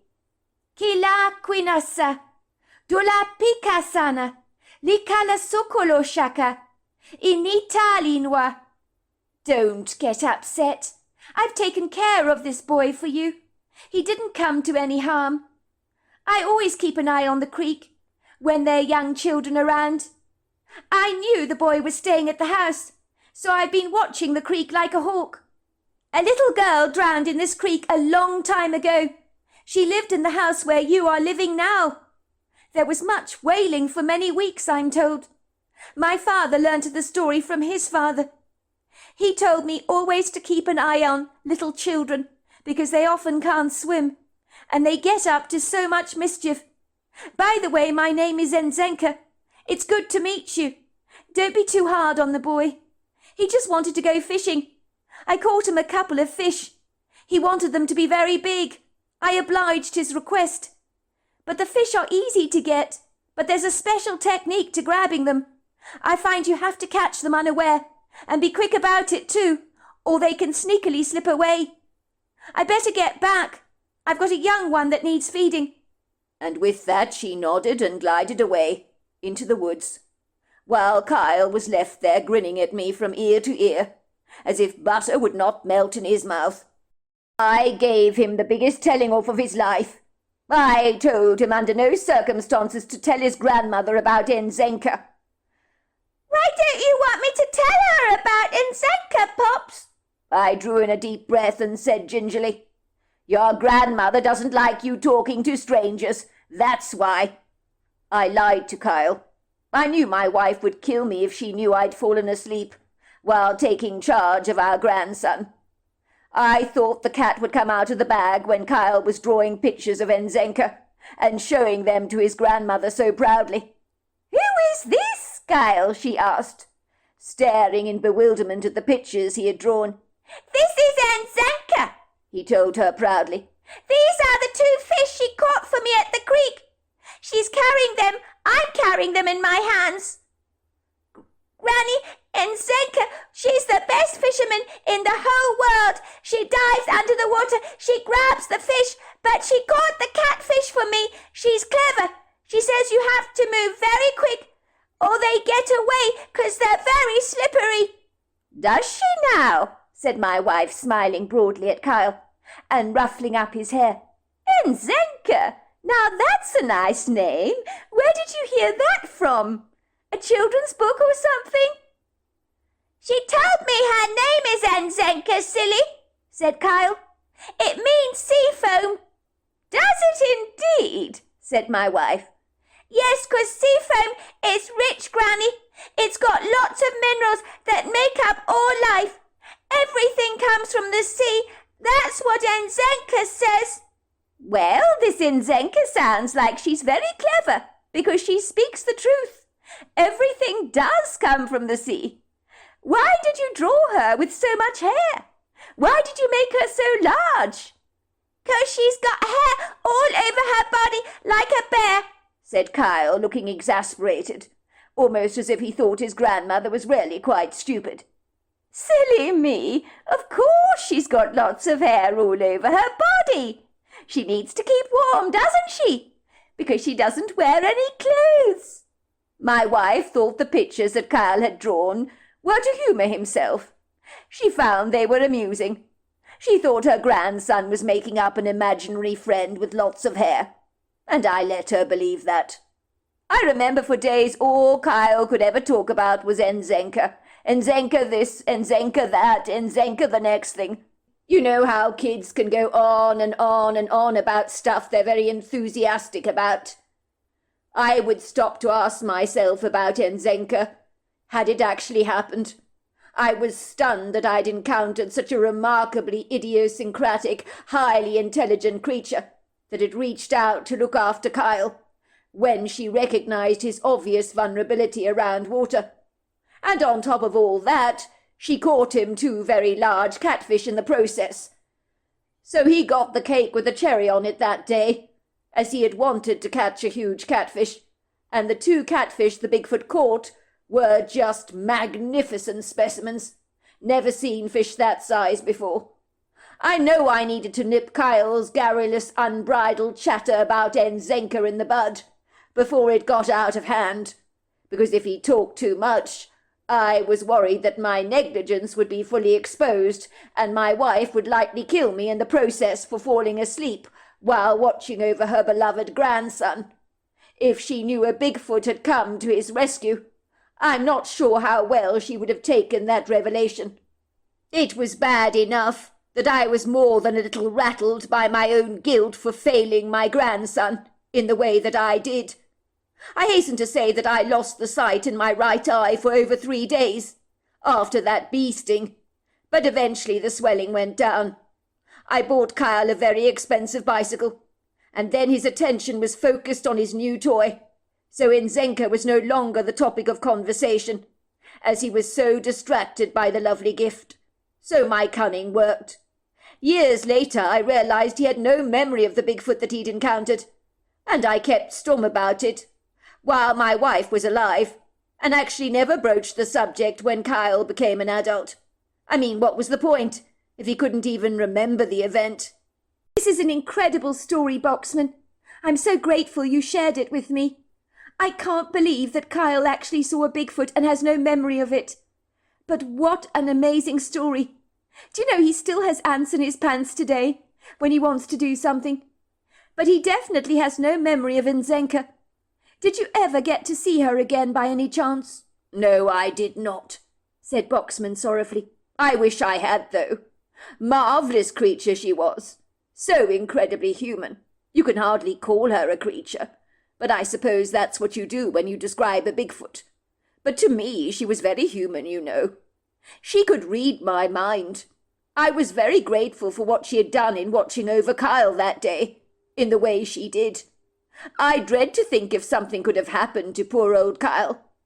I did check, of course, all the details concerning the history of our house, and I found that indeed a little girl of about 6 years old called Louisa Patterson had drowned in the creek on our property, in 1853, I believe it was.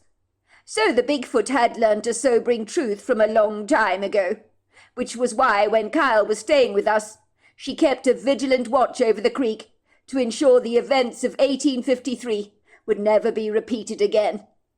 2 years later, no one had been more delighted than Mrs. McIntyre to hear Prudence's news when she learnt that her daughter was pregnant. About time too, Prudy dear. I thought you were never going to give me grandchildren, like your 2 sisters have done. So go on, Prude. What is it, love? A girl or a boy? I'm dying to know. Mum, I have no idea, and I don't want to know either. I want it to be a surprise. But how can you not want to know, love? You won't know what colour to paint the nursery, or what clothes to purchase for your little girl or boy. Everything will have to be done in yellow or white, because pink is what you get for a girl and blue for a boy. I'm going to get the next flight out, Prudence, love, and I'm going to take you shopping in town. Your dad won't be coming along. He'll be bored out of his skull going shopping. You know what he's like. It's not his idea of a good time.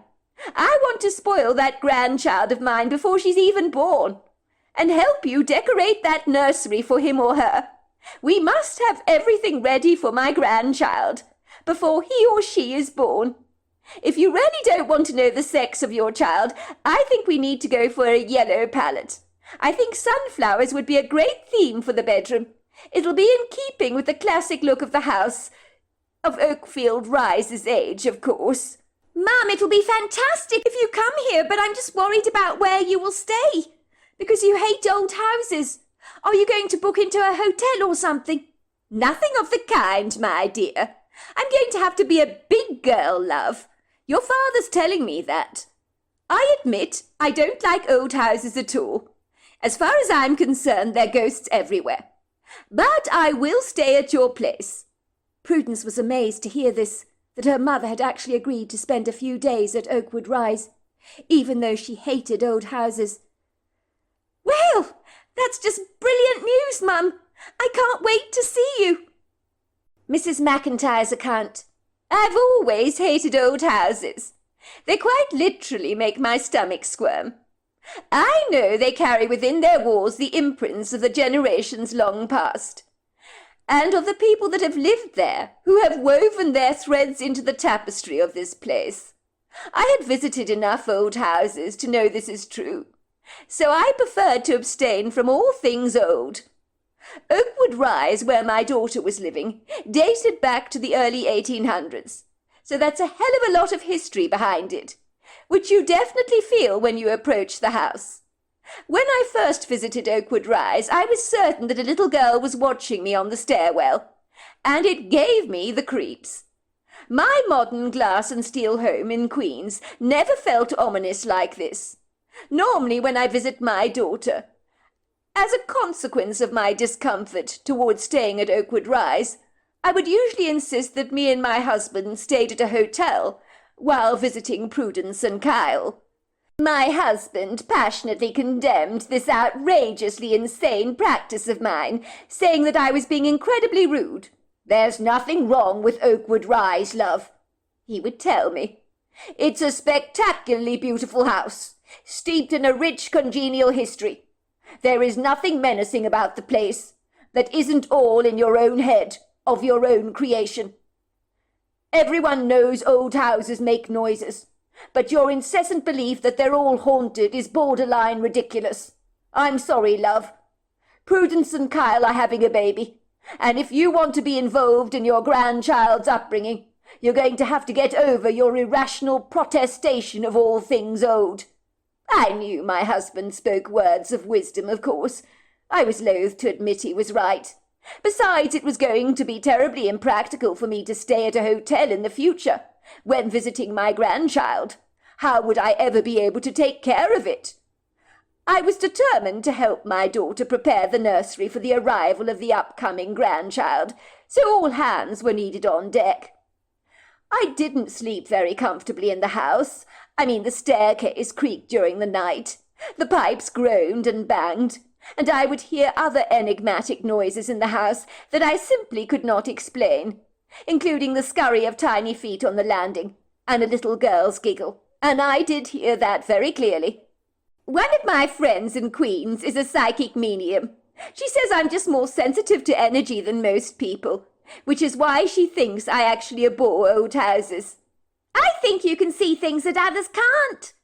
That's why you've made it your life's mission to avoid things old, so that you don't have to communicate with anything that might realize that you're more sensitive than most. When I moved into the spare room at Oakwood Rise, I did have a sense that a little girl was following me around the house like a puppy dog. But I never mentioned any of this to my daughter, lest she would think I was losing my mind. But I felt I could sense a little girl's presence. I'm relatively health-conscious, you know. I like to keep myself in reasonably good shape. When I'm at home in Queens, I tend to get up very early in the morning. I take our family boxer George for his morning walks in the Forest Hills barking lot, where there are bicycle trails, park benches and walking trails. People delight in bringing their dogs to this park to socialize with other dogs. I would have enjoyed the pleasure of walking my daughter's two schnauzers, but they were in her bedroom on this morning, and were probably sleeping at the end of her bed, if I know what my daughter's like. They were practically joined to Prudence at the hip, so my walks on the Oakwood Rise property would be relegated to being on my own, without a wagging companion by my side, which was a dreadful pity, but it couldn't be helped. I put on my bright pink jogging tracksuit and sneakers. The moment I saw the signs of an early light twinkling through a crack in the curtains, I was up and about, glad to get away from the heavy oppression of the house. I was heartily relieved the dawn had broken, as I really was beginning to feel rather uncomfortable sleeping in the old house, especially since the doggedly determined presence of the little girl was so pronounced to me. I would wake up from my fitful slumber, bathed in my own perspiration, but the room would become so incredibly cold that I could see my own vaporous breath. I would speak out into the room, even though nobody was there that I could physically see. "Little girl, if you're there, please go away. You need to leave me alone. Don't follow me around the place like a puppy dog." I think she knew I could sense her. She was following me around, I was sure of it. I heard her giggle, as if she was delighting in the fact that I was able to see her. Well, not see her exactly, sense her. I was determined to turn a blind eye to her, in the hope that the impressions that harassed me would finally go away, if I ignored them for long enough. How could my daughter stand living in this dreadful house, like hanging on to the memories of the past like the chapters in an old book that had been written eons ago? In the beginning, my daughter had been rather reticent about moving into Oakwood Rise. It had belonged to Kyle's grandfather, you see. Boxman Galloway, his name is. Ostensibly, Prudence had only ever known the privileges of living a life swaddled by modern comforts. Clean lines, geometric shapes, sheer glass, leather, linen, and chrome. But now she was practically living in a house just completely inebriated by its rich history. I was surprised that within months she had fallen head over heels in love with the place, and developed Kyle's passion for antiques, as if she'd been infected by a contagious, deadly disease. I couldn't understand any of it, of course. She'd grown up to appreciate all things modern, and now she'd flipped over to a new way of looking at the world, so that even the nursery I was helping her prepare for my grandchild had to be traditionally in keeping with the age of the house. It was a perfectly beautiful morning. Of that I have to admit.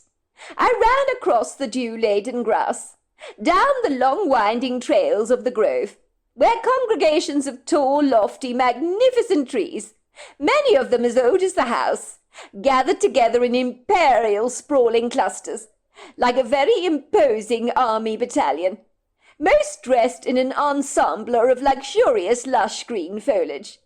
There are no words to describe how perfectly lovely it was. The soft ethereal gossamer light that twinkled through the branches of the trees was nothing less than enchanting, made all the more magical by the tuneful trills of the bird song. I stepped up the speed of my walk to get the circulation going and my heart beating vigorously, because it's very good for your health to walk fast, but I prefer not to run. In a trice I knew I was not alone. Someone was watching me. I became very aware of that. I sensed I was being stalked by a clandestine pair of feet. But then I persuaded myself that I was obviously being ridiculous. I scanned my immediate environment, with a cautious scrutiny, of course, but nothing was there. I could hear the whisper of a gentle breeze, and I felt almost a little foolish. I followed the trail a little further, and heard the obstreperous sound of water crashing against the rocks. My daughter had mentioned this delightful creek to me before, and I had fortuitously found it. What were the chances of that? The silvery water gleamed very beautifully in the morning light, reflecting all the crooked willow trees with their gnarled, leaf-laden boughs that were inquisitively peering over the water's edge, like vainglorious green giants, eager to catch a glimpse of their own reflections. I stood there absorbing the tranquil peacefulness that the creek invited, cocooned in the sweet silken blissfulness of this sparkling moment. Once again I was antagonized by prickles of disquiet that trickled down my back. I was hit with this powerful sense of foreboding, that something or someone was watching me. I could feel a pair of unseen eyes boring into the back of my skull, and yet still, even as I looked with a resolute determination for telltale signs of a shadow hiding behind the trees, studying me curiously, I saw nothing. My heart quickened its beat, so it thundered violently in my chest, and a trail of sweat broke out above my lip. The feeling was so strong. All of a sudden, it was almost as if my mind was being filled with all these images from another time in our history, as if a video recording was being replayed in my head. The pictures I was seeing happened around the creek here at Oakwood Rise, long time ago, although it looked different. The tree growth that fringed the creek was not as old as it was now, and that was when I saw a fresh-faced little girl, of no more than 6 years old. She was peering curiously over the water's edge. She was wearing a long white dress with a full-bodied skirt that trailed to her feet, almost as if the white material was a foot longer than she actually was. Her blonde hair was tied back into 2 braids to make one ponytail. I've never seen a hairstyle like that before, but it was very becoming. That was when I saw a large frog in the water, with his white side fully exposed, as if the frog was swimming upside down, exposing his underbelly. The little girl's face was driven with great excitement as she watched the frog in abject fascination. She threw her arms around across the water in a futile attempt to catch the frog. She began crying out, "Froggy! Froggy! Froggy frog!" She leaned over the water's edge, desperately trying to catch the frog. But she lost her balance rather precariously and fell into the water. Crying out, she struggled, and with a few frantic gasps splashing around in the water, she sank beneath its depths, like a small stone being plunged into the water.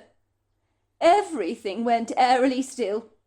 Of course, I wanted to rush out to help this poor wretched little girl, but I knew I couldn't, as the events being relayed to me in some bizarre way had happened an awfully long time ago. It was a while later that the body of the little girl appeared to resurface, floating on the water upside down. She was not moving. She looked like a fragile porcelain doll. Poor thing. I could hear the rustle of woman's long skirts, a voice trailing through the trees, as she called out her daughter's name. "Louisa! Louisa! Louisa! Where are you? Where are you?" The woman that I guessed at once must be the child's mother, ran up to the creek. When she saw her daughter floating head side down in the water, she let out an ear-piercing, shrill, very distraught scream. Her skirts were lifted up. She dashed straight into the water, with shoes and everything else. And then she rushed towards her daughter's motionless body, turning her daughter around so that the face was exposed to her. She pulled her daughter to her chest and hurried out of the creek, laying her on the ground, shaking her child's body, slapping her cheeks. "Wake up! Wake up, Louisa! Wake up! Wake up! Wake up!" She pressed her hands down on her daughter's chest to expunge the water, hoping that her daughter would suddenly start sputtering and spitting out water. But nothing happened. The child failed to respond. The little girl was obviously dead. The mother began to howl when she realized her daughter wasn't waking up. In that moment the vision dissipated from my mind, almost like when a movie comes to an end. Like a cloud of smoke, you could say. After the vision faded, I looked up in my astonishment to see a female Bigfoot standing at the edge of the creek, looking directly at me. I didn't even believe these things were real until I actually physically saw one. But there was no doubt what I was seeing. It was then that I realized the images of the little girl who had drowned in the creek in the 1800s had been downloaded in my mind by this Bigfoot, who had shown me what had happened all those long years ago in my mind. Why she did this I couldn't fathom. There must have been a purpose in this madness. I even felt the mother's grief when she discovered her drowned daughter. For a moment it almost was as if I became her. The experience was paradoxically bizarre, that even physically seeing the Bigfoot standing there looking at me seemed to become oddly normal in my current rather peculiar reality, that had stretched my paradigm of the world like a large elastic all-encompassing band. The Bigfoot pointed to what I know was now a ghost child. She looked identical to her original form, that had drowned in the water, only this time she appeared very much alive, but of course she was dead. I wondered if this was the girl that had been following me around my daughter's house. The little girl was running around the creek, crying out for her mother. "Mummy! Mummy! Where are you, Mummy?" What happened next rattled me to the core. I can't even explain this, but I'm going to tell you the story anyway. The Bigfoot was looking straight into my eyes. Try as I might to look away and to avert her gaze, I just could not. It was almost like I was hypnotized by her. Then the most outlandish thing happened. She communicated to me through a telepathic kind of exchange. "This little girl's been waiting for someone like you to come here. You have the gift of sensing spirit. This little girl needs your help. She's looking for her mother." That was when I noticed the mother standing at the creek, calling out her daughter's name. But the little girl failed to see her mother. "Louisa! Louisa! Louisa, come here!" came the mother's rather frantic calls. But the little girl didn't hear her mother's cries. "Hello, Louisa," I called out to the little girl. She turned around and saw me at once, and cried out to me, "I want my Mummy. I can't find her. Please help me find my Mummy. I've been following you. I've been asking you to help me find her. Please take me to her." I then looked at the little girl and pointed to her mother. "She's over there, my dear," I said. "She's been calling you for a very long time, but I don't think you've seen her. Go to her. She's waiting for you." The little girl followed my gesture. Her face lit up when she saw her mother standing there, breaking out into a joyful smile. She cried out, "Mummy! Mummy!" The two of them were reunited in a very big bear hug.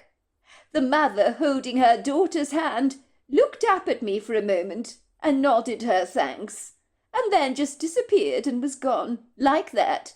I was so profoundly moved by the experience that I could feel tears welling up in my eyes. I knew the mother had taken her daughter to the light, and it had been a privilege to point out the way to the little girl. The female Bigfoot was talking to me with very bright, warm eyes. "Well done," she said to me. "I knew you could do it. I was waiting for the right person to come here to help this little girl, and here you are. Why do you try to fight this ability of yours? You should embrace it. Not many of your kind are blessed with it. You shouldn't run away from it like you obviously do." "I didn't think I had a gift," I said. "I mean, I do sense things others don't, which is why I avoid everything steeped in history. I can't stand it." I found myself talking to this Bigfoot as if it was the most natural thing in the world to do. "I don't understand," I asked the Bigfoot, "why her mother was standing right there and the little girl didn't see her." "Because," said the Bigfoot. "It's very simple," said the Bigfoot. "Sometimes you don't see what is standing right in front of you. Your kind are very good at doing that all the time. It happens a lot in the spirit world. Sometimes they don't even know they're dead. The little girl was very confused. She's been looking for her mother for years and years, but her sense of time is very different to yours. It may feel to her that she's been only looking for her mother for a short time, but for you, it's been a long, long time. She needed a helping hand. You were the one she was hoping would take her to her mother. Spirit can sense when someone knows that they're there, even if that person cannot physically see them. This little girl followed you from the house straight into the woods. She knew you were the one that would be able to help her. I intervened by showing you a memory of what had happened here a long, long time ago at this creek. Trauma leaves its impression on the environment, and if you're sensitive enough, you can tune into the event and play it back in your mind to see what happened here. I can do that very easily. Your kind, not so much." The Bigfoot nodded at me and said to me, "My name is Zezenka, by the way. That big man that lives in the house, I've known him since he was a little boy, but he has no memory of me anymore. But I look forward to the little boy his partner is carrying, soon to be born in that household. But I'm going to have my work cut out from me, watching that creek to make absolutely certain that what happened to that little girl can never ever be repeated again. It's been a pleasure to meet you. Thank you for helping that little girl," she said, nodding at me, and then she glided away. I knew what my next port of call was. It would be a trip to town to buy blue clothes for my little grandson. I wouldn't tell my daughter Prudence, of course, why I had a hunch that the baby she was carrying was a boy. But she'd be very impressed when I got it right. Although, of course, I would not divulge who revealed this information to me. Well, not yet, anyway. So there you are. That's my story. Well, hello there. I hope you enjoyed the Omnibus edition. We've got many more coming our way for you to listen to. Sending you love wherever you are in the world, in North America, Canada, Kenya, wherever you may be. I send you lots and lots of love. Thank you for listening to my Omnibus, and I really do hope you enjoyed it, because that's the whole idea about it, is to give you some interesting stories to listen to. So until next time, goodbye and good night.